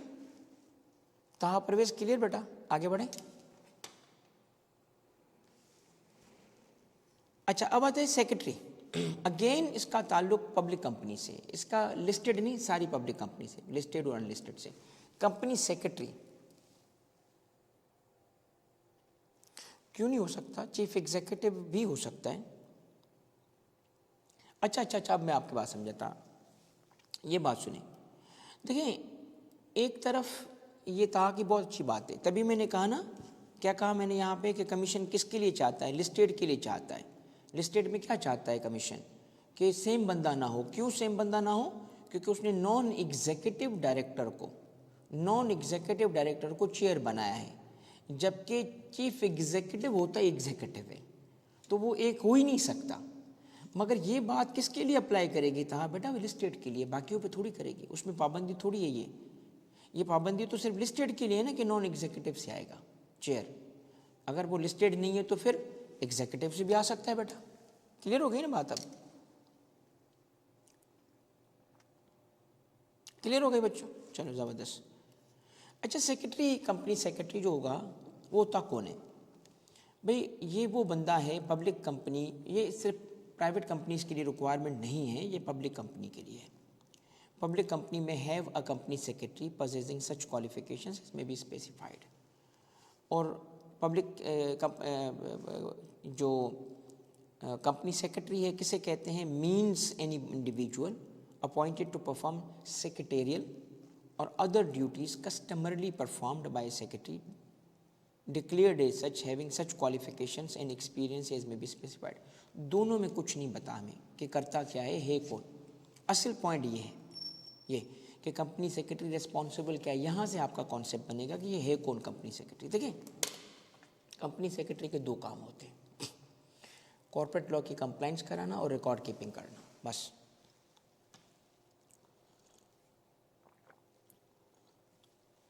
मैंने कहा कॉर्पोरेट लॉ, कंपनी लॉ नहीं बोला, क्योंकि कॉर्पोरेट लॉ में बहुत सारे कवानीन हैं, उन सारे कवानीन में कंप्लाइंसेस हैं, तो कौन सी चीज़ कब करनी है। मैं मिसाल दूं, जैसे अगर कंपनी ने कोई स्पेशल रेजोल्यूशन पास की है तो रजिस्ट्रार को कॉपी देनी। कितनी दफ़ा आपने पढ़ा था रजिस्ट्रार को इन्फॉर्म करना है, वो सारा काम ये करेगा। और किस कंपनी के लिए रिक्वायर्ड है? पब्लिक के लिए, क्योंकि उसमें ज़्यादा पब्लिक के पैसे इन्वॉल्व में, तो ज़्यादा ये इस किस्म की रिपोर्टिंग ज़्यादा होती है। तो company secretary is responsible for advising board on compliance of corporate law and maintenance of record और रजिस्टर्स, ये इसका काम है। तो जिस कंपनी में, जैसे पब्लिक कंपनी नहीं है, प्राइवेट कंपनी है, जिसमें कंपनी सेक्रेटरी रखना ज़रूरी नहीं है, तो फिर क्या रखते हैं? कोई और एम्प्लॉय होगा, मैनेजर फाइनेंस होगा, अकाउंट्स होगा, वो ये काम करता है। इसका मतलब है कि पब्लिक कंपनी में इस नाम से बंदा रखना ज़रूरी है। इस नाम से बंदा, इसका नाम होगा कंपनी सेक्रेटरी। अच्छा, अब उसको इसका मतलब ज़रूरी है किस चीज़ का इल्म होना? जब वो कॉर्पोरेट लॉ की कंप्लाइंस कराएगा तो ऊपर क्या लिखा था? क्वालिफिकेशंस। इधर क्या लिखा था? Such qualifications. तो अब कौन से लोग कॉम्पिटेंट होते हैं to work as a company secretary? जिनको कोई ना कोई ऐसी रेलेवेंट क्वालिफिकेशन हो जो इसका एक्सपर्ट बना दे। बल्कि ये चीज़ देखें कि इवन इंस्टीट्यूट्स बने हुए हैं दुनिया भर में कंपनी सेक्रेटरी के, सेपरेट से एक क्वालिफिकेशन होती है।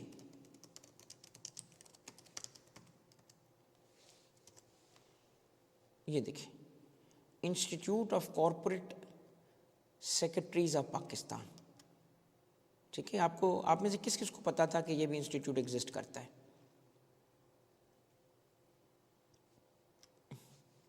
ठीक है, कॉर्पोरेट सेक्रेटरीज, कंपनी सेक्रेटरीज। ठीक है, ये देखें, एग्जामिनेशन, रजिस्ट्रेशन,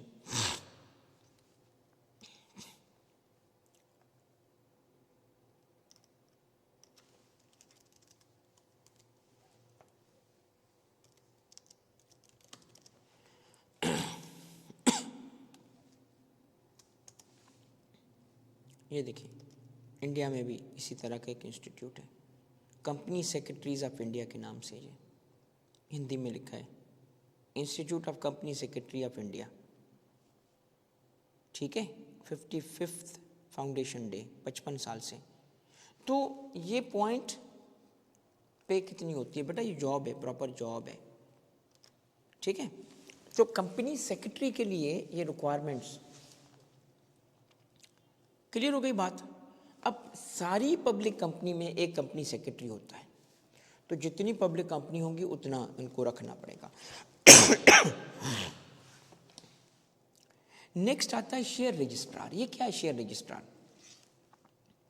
देखिए, ये सिर्फ लिस्टेड कंपनीज के लिए, डजंट मीन कि ये बाकी कंपनीज अगर चाहें तो ये नहीं करती, मगर लिस्टेड कंपनी के लिए पाबंदी है। क्या?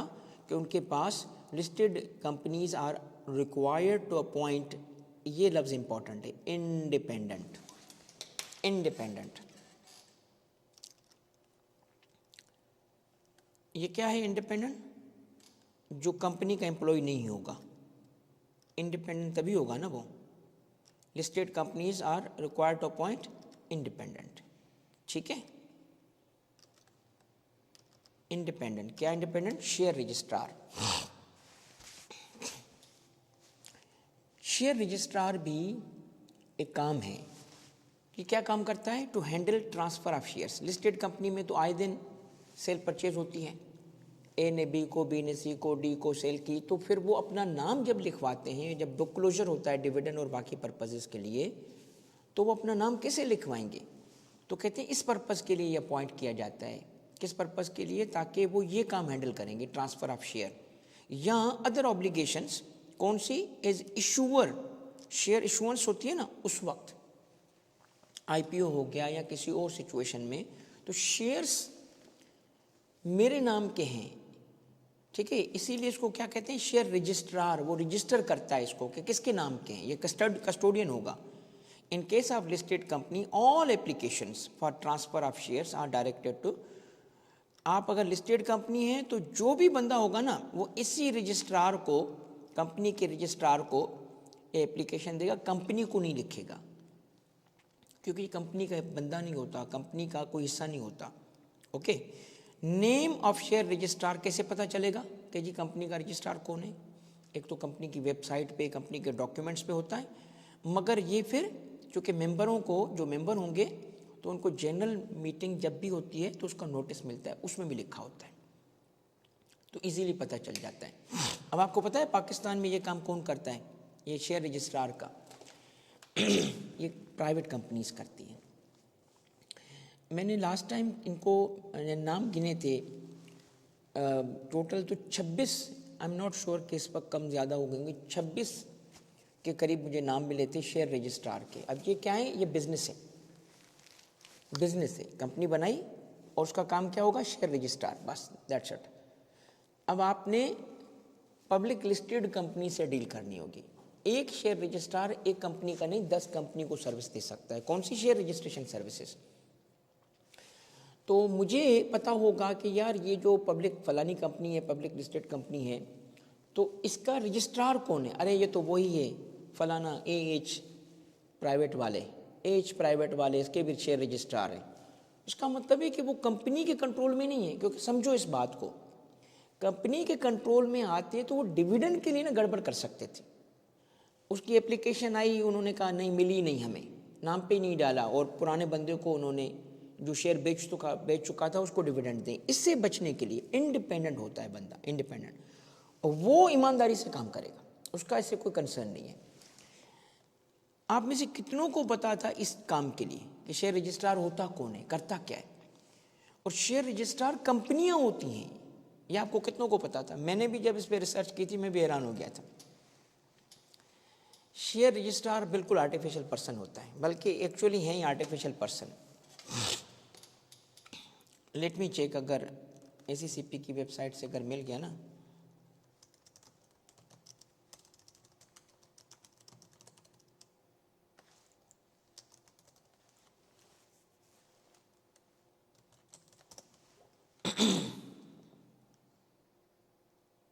हाँ ये देखो, ये बेटा देखें, share registrar for companies listed in stock exchange, देख रहे हो? BMF consultants Karachi, CNK management, CDC share registrar, ये देख रहे हो बेटा? ये अब आपके पास एक एग्जाम्पल भी आ गया। मुझे तो लगा कि एसीसीपी, हाँ देखो बेटा, कॉन्सेप्ट क्लियर हुए ना आपके?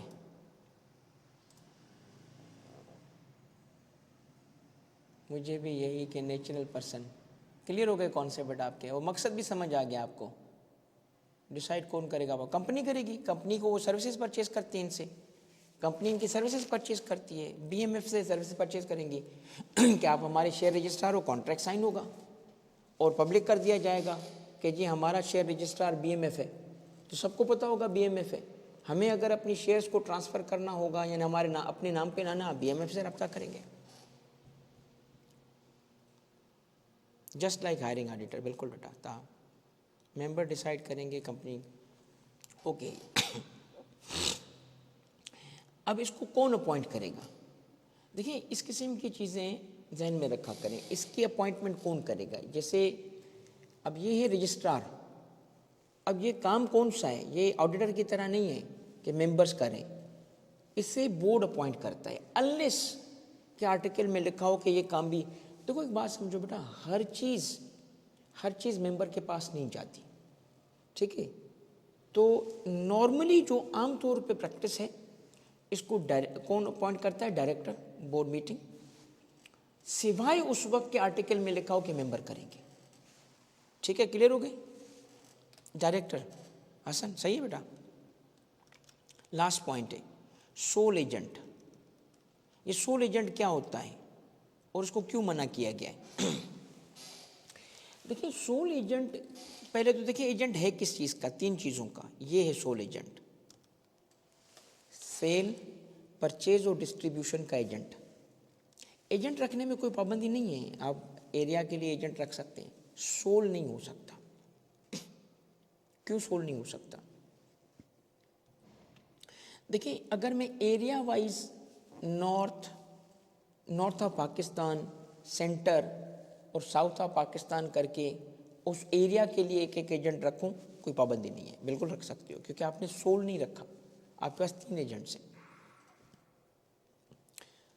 देखिए अगर कंपनी अपना सारा बिजनेस किसी सोल एजेंट के जरिए करेगी, ये देखें उसमें फिर क्या होगा? करप्शन और मिसयूज होगा, कंपनी का स्ट्रक्चर मिसयूज हो रहा है।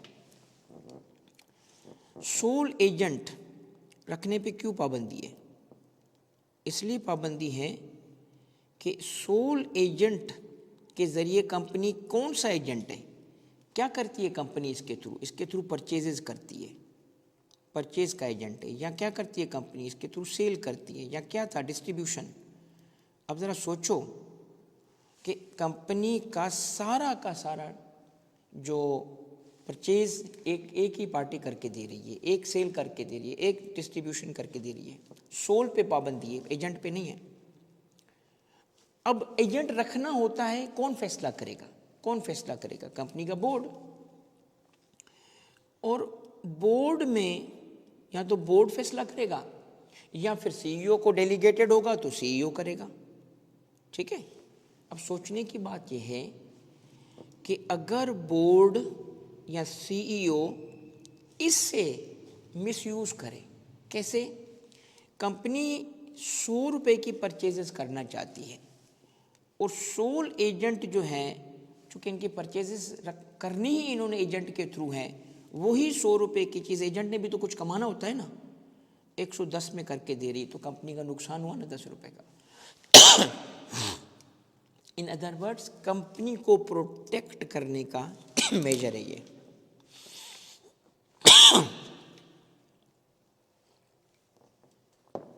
कंपनी को प्रोटेक्ट किया गया है, कंपनी को प्रोटेक्ट किया। कंपनी, ये मोनोपोली की बात नहीं है था, यहाँ बात यह कि कंपनी का नुकसान हो रहा है, कंपनी का एज ए लीगल पर्सन नुकसान हो रहा है, क्योंकि बोर्ड में बैठे हुए लोग या सीईओ जब एक एजेंट रखेंगे तो अपना बंदा रखेंगे। अब सोचें, सारी प्रोडक्शन, सारी सेल एक बंदे के थ्रू हो रही है, डिस्ट्रीब्यूटर एक है, तो मार्जिन रखेगा और फिर वो मोनोपोली क्रिएट करेगा। कंपनी के पॉइंट ऑफ व्यू से नहीं, उस बंदे के पॉइंट ऑफ व्यू से मोनोपोली, कि भाई इनकी प्रोडक्शन तो मेरे पास है सारी। मगर देखिए कहीं सोल एजेंट की ज़रूरत भी तो पड़ सकती है ना, जहाँ जायज़ रीज़न हो, कंपनी का भी नुकसान ना हो रहा हो, तो कहता है हाँ फिर रखो ना, मगर किससे पूछ के? कमीशन से पूछ के। ये देखें, no company incorporated in Pakistan, यानी फॉरेन कंपनी क्यों ना हो, विच इज़ कैरिंग आउट, या पाकिस्तान में जो बिजनेस करते हैं ना, शैल नॉट, ये नो पहले लिखा है, shall not without approval of commission appoint any sole agent. कौन सा? परचेज, सेल और डिस्ट्रीब्यूशन का, यानी विथ अप्रूवल अगर हो तो रख सकते हो, विथ अप्रूवल हो तो रख सकते हो। यानी अगर आपको सपोज करें आपका बिजनेस ऐसा है और उस बिजनेस में आपकी कोई सीक्रेसी है, उस बिजनेस में आपकी कोई लॉजिक है, वजह है। देखिए ना, बात यह है कि कंपनी अपने आप को एक ही बंदे के हथे क्यों चाड़ेगी? सोल एजेंट रख देने से वो लिमिटेशन लग जाएगी ना उसको, कंपटीशन भी नहीं होगा और कमीशन, वो डिपेंडेंट हो जाएगी उस सोल एजेंट पे। वो सोल एजेंट जो होगा वो कंपनी के कॉस्ट पे कमा रहा होगा। कंपनी डायरेक्ट अगर कमाए 10 रुपये कमाएगी, सोल एजेंट की वजह से वो हो सकता है कि 7 रुपये कमा रही हो, क्योंकि एजेंट ने मोनोपोली रखी हुई है। तो कंपनी के स्ट्रक्चर को, कंपनी के पर्सन को बचाने के लिए क्या किया गया है, यानी इन अदर वर्ड्स ये बोर्ड पे और चीफ एग्जीक्यूटिव पे पाबंदी है। आप एजेंट रखना चाहें हजारों रखो, मगर entire purchase, entire sale, entire distribution single sole agent के थ्रू अगर करना चाहते हो तो आओ कमीशन से इजाज़त मांगो। कमीशन देखेगी कि क्या ये इसकी कोई बिजनेस रीज़न है, इजाज़त दे देगी, नहीं है नहीं देगी इजाज़त। अच्छा, इसमें एक्सेप्शन भी है कि जहाँ कमीशन से इजाज़त दिए बगैर भी सोल एजेंट रखा जा सकता है, और वो क्या है, कंपनी इनकॉर्पोरेटेड आउटसाइड पाकिस्तान यानी foreign company are not required to obtain the approval of the commission for such appointment unless the major portion of the business of such company is। देखिए, अगर मिसाल लें एक फॉरेन कंपनी है, उसका Pakistani business उसकी global business के 2% के बराबर भी नहीं है, तो ऐसी केस में उसे कमीशन से अप्रूवल की ज़रूरत नहीं है, वो सोल एजेंट रख सकता है पाकिस्तान में, क्योंकि इमटीरियल है। मगर अनलेस मेजर पोर्शन कंपनी बाहर की है मगर उसका 60% बिजनेस पाकिस्तान में, इससे अप्रूवल लेना पड़ेगा। तो क्या लॉजिक है, क्यों अगर वो पाकिस्तान में अगर मेजर बिजनेस नहीं है तो सोल रख सकते हो? वो इसलिए रख सकते हैं कि उनका हेडेक नहीं होगा ना, एक बंदे के ज़िम्मे दे देंगे। मैं मिसाल देता हूँ, बहुत सारी ऐसी फॉरेन कंपनीज हैं जो पाकिस्तान में सोल एजेंट रख के काम करती हैं। बेतहाशा एक एयरलाइन का सॉफ्टवेयर है,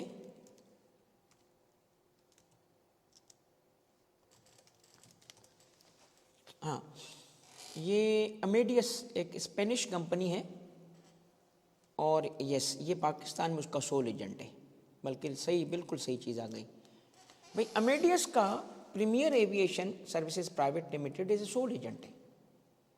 तो अमेडियस को कैसे इजाज़त मिल गई सोल? इसलिए कि अमेडियस का ग्लोबल बिजनेस है भाई, पाकिस्तान का छोटा सा बिजनेस है उसका, तो बगैर इजाज़त के भी सोल एजेंट रख सकते हैं भाई। इसकी लॉजिक है ना कि ग्लोबल बिजनेस में पाकिस्तान छोटा सा हिस्सा है यार, तो कोई तो मेरा बिजनेस संभाले, वहाँ पे कोई तो हो जो जिम्मा ले। मगर अगर मैं ही पाकिस्तान फोकस बिजनेस कर रहा हूँ तो खुद संभालेंगे ना, किसी और को थोड़ी देंगे। This is the logic.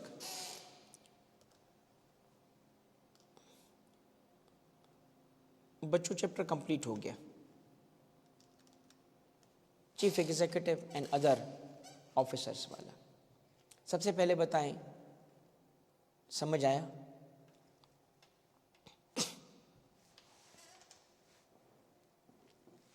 Clear हो गया?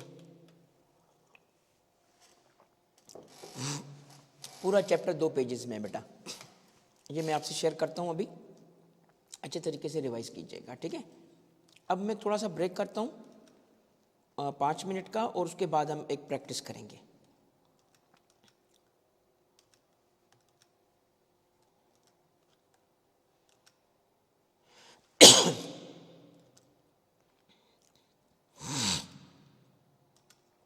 बल्कि मैं आपको काम दे देता हूँ इन द मीन टाइम।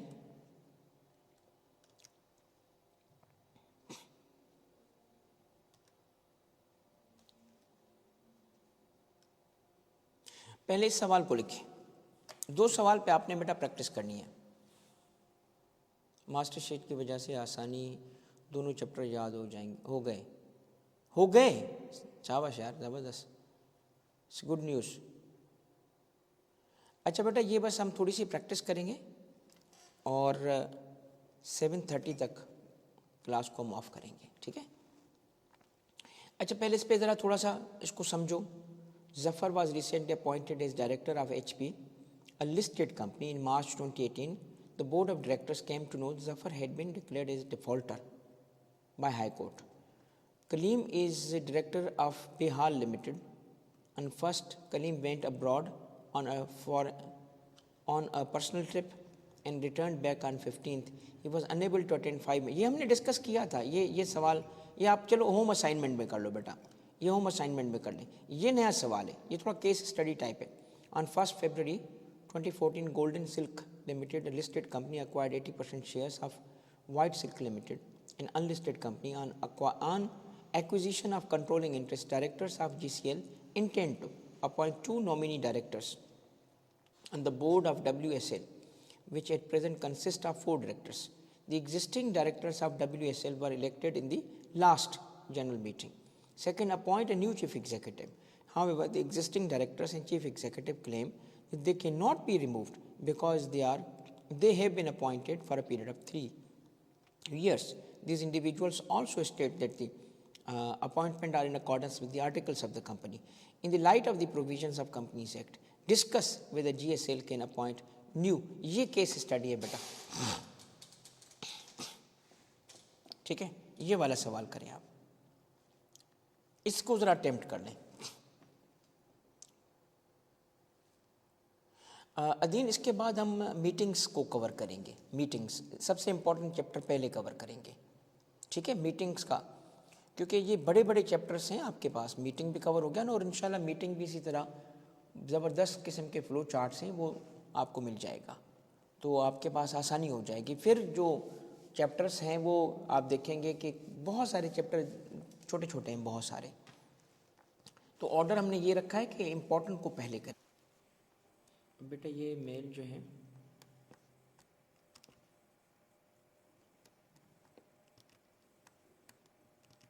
ये ईमेल है, Tariq TARIQ TUNIO 230 Tariq TUNIO 230@gmail.com।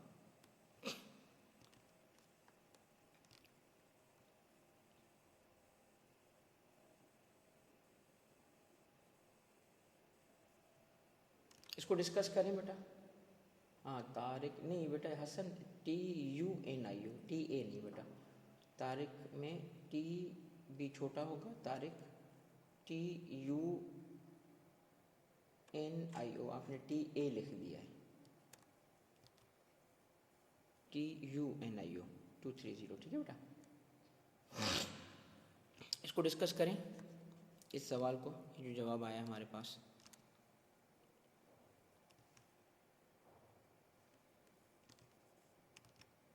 अच्छा भाई, ये जिस बच्चे ने भेजा है, तो देखें इसमें ना कुछ खूबियां हैं और कुछ वीकनेसेस हैं, दोनों आइडेंटिफाई करेंगे, ठीक है।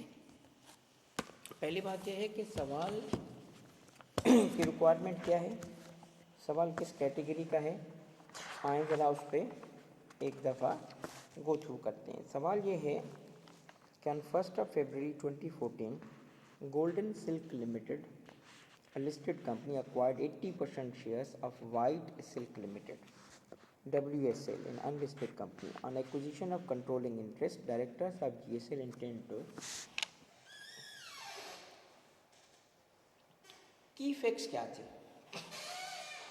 की फैक्ट्स क्या हैं इसमें।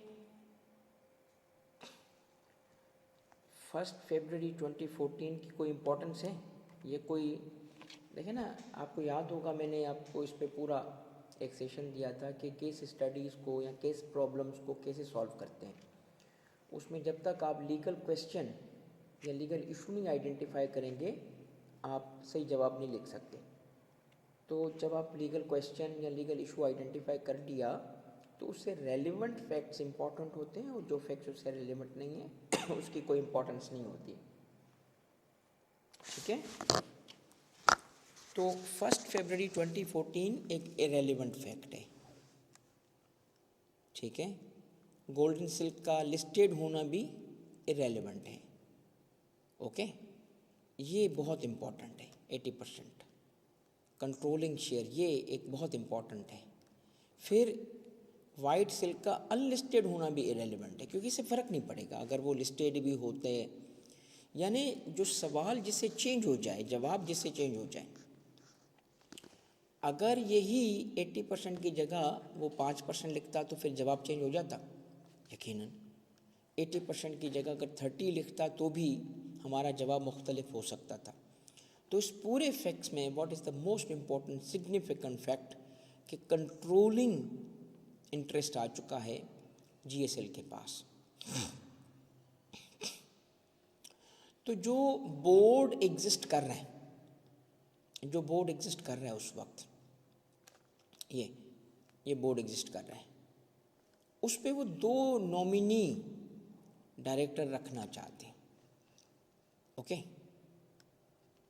मगर एग्जिस्टिंग डायरेक्टर्स जो हैं, जो लास्ट इलेक्शन में जब ये कंट्रोलिंग 80% जीएसएल के पास नहीं था, उस वक्त जब इलेक्शन हुए थे तो इलेक्ट होके आए हैं और ये रेजिस्ट कर रहे हैं। कहाँ से पता चला रेजिस्ट कर रहे हैं? ये देखिए, यहाँ से पता चला। Existing directors and chief executive claim that they can not be removed, okay. ये रेजिस्ट कर रहे हैं, क्यों? Because they have been appointed for 3 years, okay. अब हमें सबसे इम्पॉर्टेंट चीज़ जो हमने पिक की वो ये है कि क्या जीएसएल का, यही पूछा गया था ना, can appoint new director and replace the chief executive. 2 ही बेसिक चीज़ें देखें, क्वेश्चन समझें। केस स्टडीज़ में फैक्ट्स सब इम्पॉर्टेंट नहीं होते, जिनका ताल्लुक सवाल से होगा वो इम्पॉर्टेंट होंगे। अब मुझे एक बात बताएं, इस केस में सवाल की रिक्वायरमेंट है डिस्कस करें। डिस्कस करने का मतलब है एक से ज़्यादा एस्पेक्ट बताएं, ठीक है। सिर्फ लॉ नहीं नरेट कर दें, नहीं, डिस्कस करने का मतलब है ऑल पॉसिबिलिटीज़ बताएं, क्या क्या पॉसिबिलिटीज़ होती हैं उसमें, क्या क्या उसके पास ऑप्शंस अवेलेबल हैं, ये बताएं। Whether GSL can appoint new director, whether they can do this, if yes how, and replace the chief executive, if yes how. आए पहले सवाल की तरफ आते हैं। तो लीगल क्वेश्चन क्या है? जब जीएसएल के पास कंट्रोलिंग स्टेक आ गया तो एग्जिस्टिंग बोर्ड को और चीफ एग्जीक्यूटिव को वो रिप्लेस कर सकते हैं या नहीं कर सकते, ठीक है। इस सवाल के अंदर GSL has the authority to appoint, पहले पार्ट का नॉमिनी डायरेक्टर, बहुत खूबसूरत जवाब लिखा, स्टार्ट बहुत अच्छा लिया, बहुत प्यारा। हैज़ द अथॉरिटी, यानी आपने जो मेथड पिक किया ना, वो कंक्लूजन पहले दे दिया। उसके बाद क्या करनी होती है? Legal reasoning. GSL has the authority. अब अगर ये जिस भी बच्चे का है वो ज़रा गौर से देखे, मैं इसको थोड़ा सा चेंज कर दूं तो आपको थोड़ा और ज़्यादा अच्छा लगेगा। ये अथॉरिटी कहाँ से आई जीएसएल के पास? What is the legal reason? What is the legal reason? वो अगर आप मेंशन कर देते ना तो सोने पे सुहागा हो जाता। कैसे? आपको लिखना चाहिए था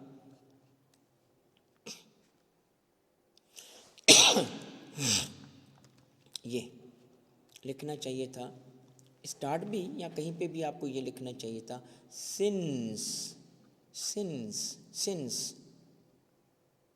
आफ्टर 1 February 2014, या ये ना भी लिखें, since golden silk limited now has क्या controlling interest of 80% in WSL, ये चीज़ जिक्र कर देते तो ये चीज़ फिर कमाल की हो जाती। ये से लिखें, जीएसएल को अथॉरिटी तो मिली, क्यों मिली उसका भी तो जिक्र करें, ठीक है बेटा। हसन क्या लिखेंगे? Since GSL now has the controlling interest of 80%, therefore GSL has the authority to appoint nominee directors.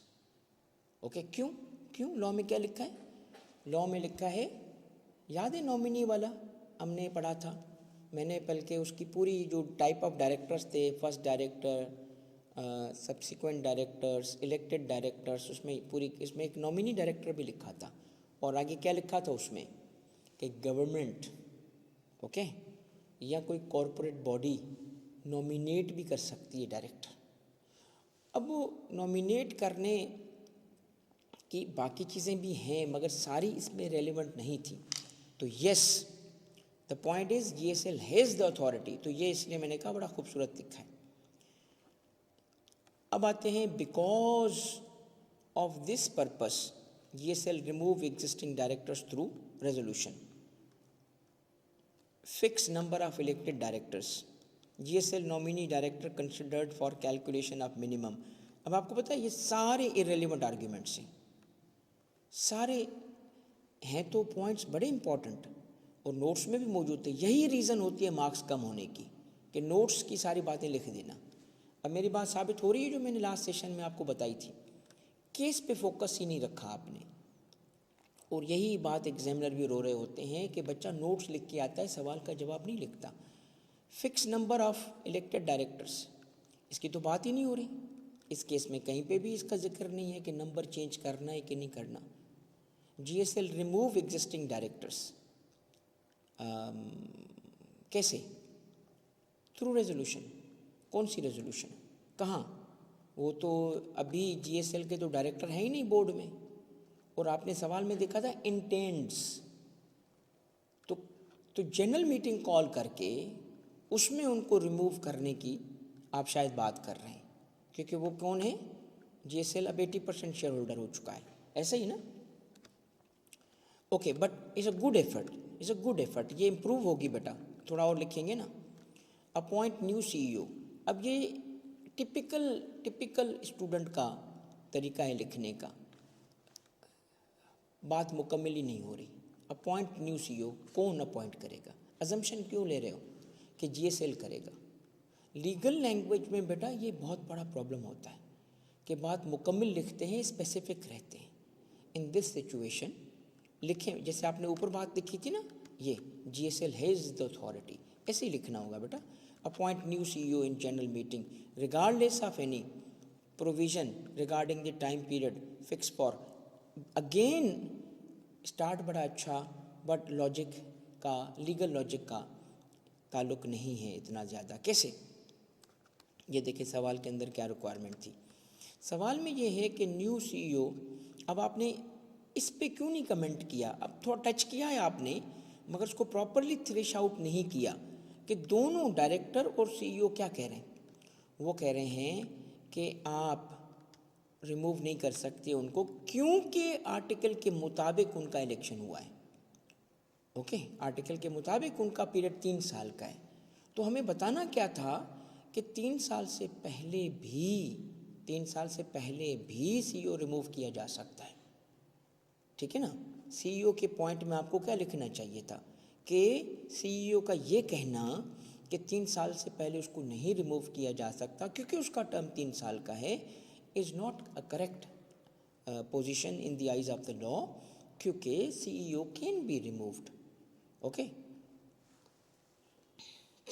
GSL can appoint directors due to major share holding, ठीक है बेटा। चलें नेक्स्ट पे आ जाते हैं। मगर इस अ गुड एफर्ट बेटा, शाबाश, गुड एफर्ट, इसको कंटिन्यू करें, इसको कंटिन्यू करेंगे ना, बहुत फ़र्क आ जाएगा आपकी अंग्रेज़ी में। चलें दूसरे पे आते हैं। अच्छा देखिए, जो भी मैं इनपुट दूँ ना, प्लीज़ दिल पे नहीं लीजिएगा।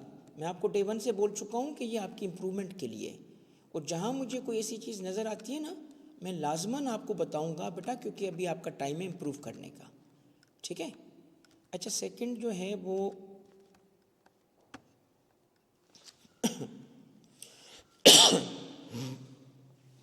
Legal relevant provisions, holding company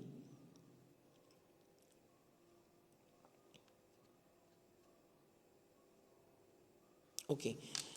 ये जिस स्टूडेंट ने लिखा है बेटा, बिल्कुल भी इरेलेवेंट आ गया आपका, इसका कोई केस से ताल्लुक़ नहीं है कि होल्डिंग कंपनी किसको कहते हैं, सब्सिडियरी कंपनी किसे कहते हैं। इसको डिफ़ाइन करने की कोई ज़रूरत नहीं थी। क्यों? अगेन ये देखो बेटा, ये रिक्वायरमेंट में है ही नहीं कहीं पे। रिक्वायरमेंट में सवाल के ये कहीं पे भी नहीं पूछा गया था। रिक्वायरमेंट सिर्फ इतनी है कि आप अगर इसके अंदर, इसका मतलब है कि आपने जो बात समझी, यही मेन रीज़न होता है नॉलेज होने के बावजूद मार्क्स सिक्योर ना कर पाना, ठीक है। एक चीज़ अभी भी मैं देखना चाहता हूँ जो किसी ने नहीं लिखी, जो आपने पढ़ी है बट लिखी नहीं है, और वर्ड डिस्कस की वजह से वो चीज़ इसमें आनी चाहिए थी। ये देखें, कहीं पे भी होल्डिंग और सब्सिडियरी की बात नहीं पूछी गई। यस, वो होल्डिंग बन चुकी है, 80% की वजह से, बट गिवन केस में उसका कहीं इस फैक्ट का ताल्लुक नहीं है। ओके, गिवन फैक्ट का अगर आप देखेंगे तो कहीं पे भी लिंक नहीं बन रहा, तो ये टाइम ज़ाया कर दिया। ओके, अच्छा फिर है subsidiary company, the company in which holding company, बिल्कुल भी ये रेलिवेंट है पूरी। अब आते हैं डिसीशन इन दिस केस, अब यहाँ से रेलिवेंट शुरू हुई। एक्वायर्ड, ज़बरदस्त point, 80% shares, voting rights in WSL, so GSL can, इसको ब्रैकेट में क्यों बंद कर रहे हैं आप नाम को? जब पूरा नाम लिखा होता है फिर ब्रैकेट में इसको बंद करते हैं, जब इसको अकेला लिखते हैं ना तो ब्रैकेट नहीं बंद करते। कैन अपॉइंट और रिमूव ऑल और the majority of directors by exercise of power available to GSL, appoint new directors and chief executive. Director को अपॉइंट थोड़ी करते हैं, डायरेक्टर को इलेक्ट करते हैं या नॉमिनेट करते हैं, तो वर्ड अपॉइंट CEO के लिए यूज़ होता है। GSL is holding company, WSL is subsidiary company. तो GSL रिमूव एग्जिस्टिंग, देखें इसमें ना ये जिस स्टूडेंट ने लिखा है is a very good attempt. क्यों? क्योंकि काफ़ी चीज़ें आपने अच्छी पिक की हैं, ये 80% का जिक्र करना, ठीक है, इट शोज़ के आप की फैक्ट पे आ गए हो, मगर ऊपर बहुत इरेलीवेंट, एंगल गलत है, एस्पेक्ट गलत है। सवाल के अंदर ये जो इजाफी चीज़ें आप लाए हो ना, ये फिर टाइम ज़ाया कर देंगे। इस पर अगर एग्जामिनर इसको इग्नोर भी करेगा ना और नेगेटिव मार्किंग नहीं भी करेगा तो टाइम ज़ाया हो गया आपका। आप इसको छोड़ के अगर इसी चीज़ को प्रॉपरली एक्सप्लेन करते, और इसके अंदर देखें आपने ना दोनों रिक्वायरमेंट को मर्ज कर दिया है, सबसे बड़ी गलती ये है। उसने रिक्वायरमेंट में अलग अलग पूछा था, ये देखें 1 और 2 अलग अलग करके उसको बताएंगे हम, ठीक है। नेक्स्ट देखें,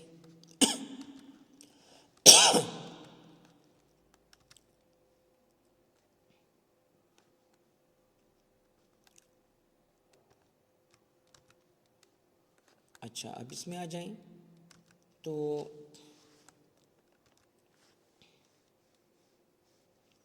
in accordance with the Company Act 2017, Companies Act 2017, any investor company can nominate any person as director of the company in which investment made. So GSL may exercise this right to appoint directors upon W. Good, very good. बस एक चीज़ रह गई बेटा इसमें, बहुत अच्छा जवाब था। ये कैसे हासिल हुआ? इन्वेस्टिंग, तो अगर सपोज कर लो इन्वेस्टिंग उसकी 2% होती तब भी नॉमिनेट कर सकेगा। नॉमिनेशन इस तरह थोड़ी होती है, 1% 2% पे थोड़ी नॉमिनेशन होगी। क्या लिखना चाहिए था इसमें? अदीन लिख देखता हूँ बेटा, क्या लिखना चाहिए था आपको? आपको इसमें एक फैक्ट मिस कर गए, बाकी बहुत अच्छा लिखा, मगर क्या फैक्ट मिस गए? वो 80% वाला, ठीक है। इसमें ये भी एंगल जो है ना कि इस वक्त जो है वो फैक्ट चेंज हो चुके हैं। Okay, as per the companies act CEO can be remove from office by, शाबाश। कैसे? 3/4 मेजॉरिटी। डायरेक्टर तो है ही नहीं ना उसका इस केस में, इस केस में तो भी वो डायरेक्टर आए ही नहीं उसके, ठीक है। किसके डायरेक्टर नहीं आए बेटा? GSL के डायरेक्टर तो है ही नहीं, तो इस वक्त को कैसे इसके थ्रू निकालेगा? इस बात से तो निकाल ही नहीं सकता CEO को, इस बात से निकालेगा क्योंकि वो शेयर होल्डर तो बन चुका है ना। जनरल मीटिंग कॉल करके उसमें स्पेशल रेजोल्यूशन पास करके उसको निकाल सकते हैं, ठीक है। ये मेथड जिक्र करने की ज़रूरत ही नहीं थी, क्योंकि हमने केस पे अप्लाई करते हैं तो सारा लॉ नहीं बताते, रेलिवेंट लॉ बताते, ठीक है। Therefore GSL can pass special resolution.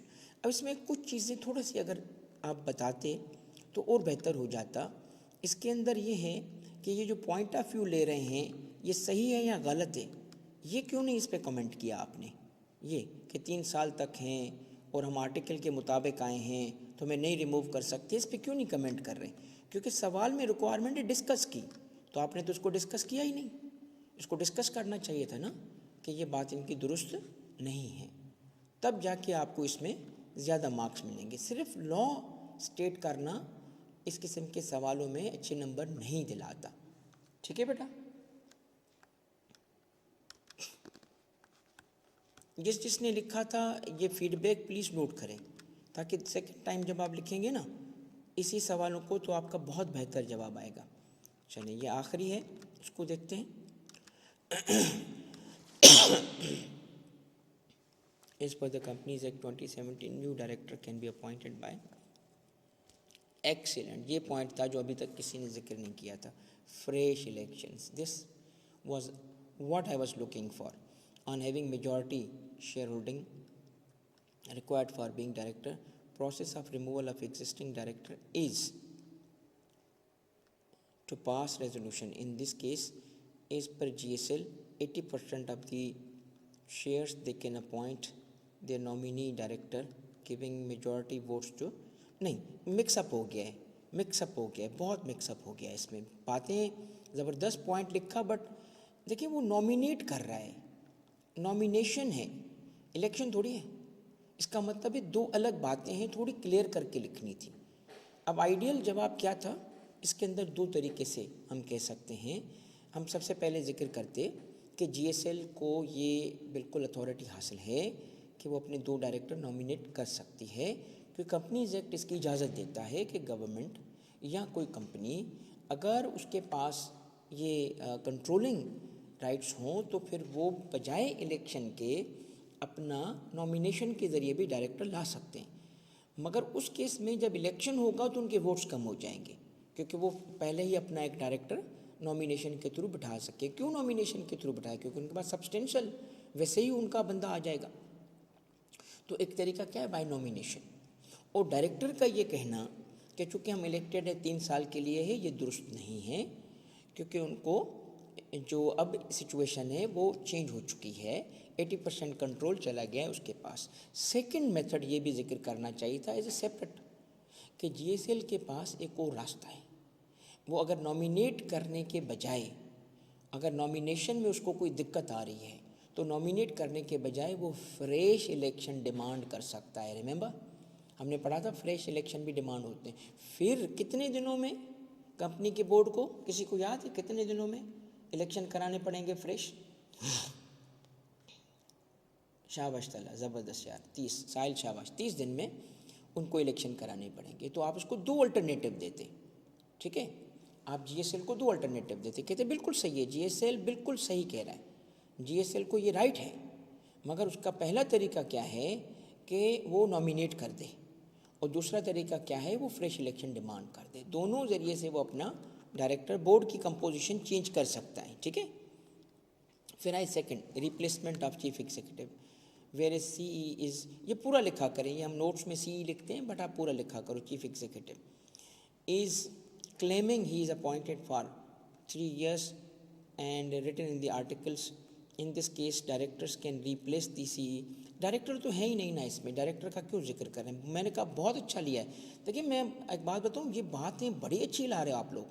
ये कमेंट की तरफ आ रहा था, मैंने कहा ये बच्चे ने तो कमाल कर दिया यार, ये 3 साल पे कमेंट करने वाला है, बट वहीं पे आके आप मिस डायरेक्ट हो गए. ठीक है, कैसे मिस डायरेक्ट हो गए? डायरेक्टर का जिक्र क्यों कर रहे हैं इस वक्त, एज ऑफ नाउ? देखें एक फैक्ट आप नोट करें, क्या लिखा है? लिखा है on acquisition of controlling interest the directors of GSL intends to. वो अभी इस वक्त इरादा रखते हैं, तो बोर्ड उसके कंट्रोल में थोड़ी है कि उसके थ्रू सीईओ को निकाल दे. बोर्ड तो उसके कंट्रोल में ही नहीं है अभी. तो क्या कहना चाहिए? दूसरा रास्ता अपनाएंगे उसके लिए. क्या, कौन सा? कि वो जनरल मीटिंग में, चूँकि वो शेयर होल्डर तो है ना, जनरल मीटिंग कॉल कर ले और उसके थ्रू सीईओ को रिमूव कर सकता है. बोर्ड में उसका कोई है ही नहीं, तो बोर्ड तो कैसे बोर्ड के जरिए निकालेगा? सही होगी बात ना बेटा? केस स्टडीज़ को समझने की ज़रूरत होती है, मुश्किल नहीं होती.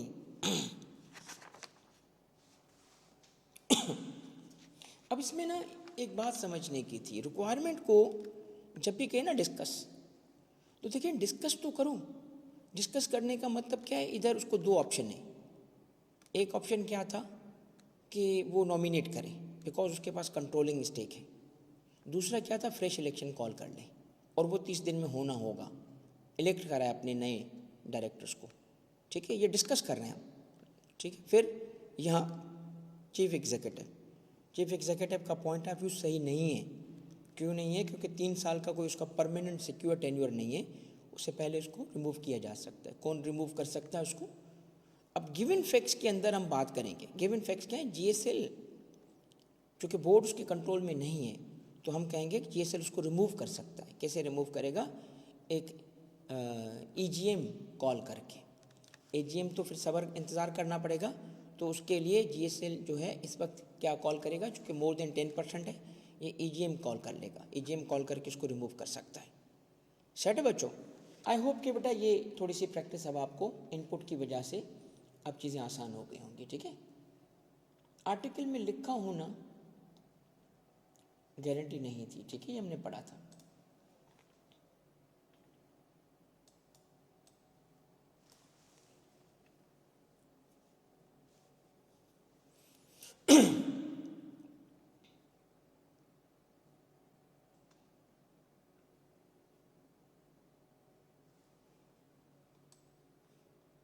अदीन, आपका सवाल मैंने जो है ना आपने लिखा था वो पढ़ा है, बट कंप्लीट नहीं है, अधूरा है, क्योंकि आपने CE पे, चीफ एग्जीक्यूटिव पे भी वाला पार्ट नहीं किया।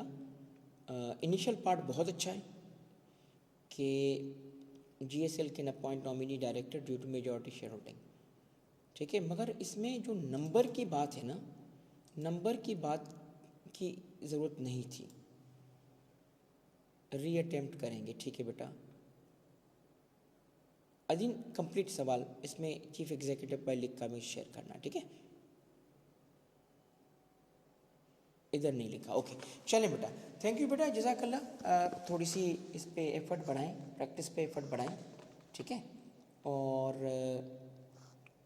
इंशाल्लाह अब हम जैसे जैसे आगे बढ़ेंगे ना, तो आपकी ये राइटिंग स्किल्स और बेहतर हो जाएंगी। हमज़ा, आप कह रहे हैं thank you very much sir for your first despite health concern. नहीं नहीं बेटा, बहुत शुक्रिया यार, आपकी दुआएं चाहिए। बहुत हेल्प मिल रही है। साहिल ठीक है, गुड बेटा, शाबाश, अल्लाह आपको सेहत दे। बहुत शुक्रिया बेटा, बहुत शुक्रिया। अच्छा, अब ये है कि आगे के लिए भी जो कि टॉपिक आपके ना, देखें अब कवर होगा आपका next major topic. Next topic cover होगा आपका मीटिंग्स। ठीक है, मीटिंग्स बेटा, मीटिंग्स को भी हम इंशाल्लाह कवर करेंगे और उस पर भी सवालों की थोड़ी सी प्रैक्टिस करेंगे। और फिर टेस्टिंग के हवाले से मैं चाहता हूँ कि अब आप थोड़ा चीफ एग्जीक्यूटिव को और डायरेक्टर को रिवाइज कर लो, 2-3 दिन रिवाइज करो, तो इस पर एक मैं क्विज रखूँगा। ठीक है, सिर्फ इन 2 टॉपिक्स पे। अच्छा, सेशन जो होगा ना हमारा इस तरह है कि 3 हफ्ते में 3 हमने प्लान किए थे, तो जो जिस तरीके से चल रहा है, लास्ट वीक चला था वैसे ही चलेगा। एक मंडे पे, एक अगला जो था वो जैसे आज के दिन हुआ वेंसडे पे, और एक सैटरडे पे।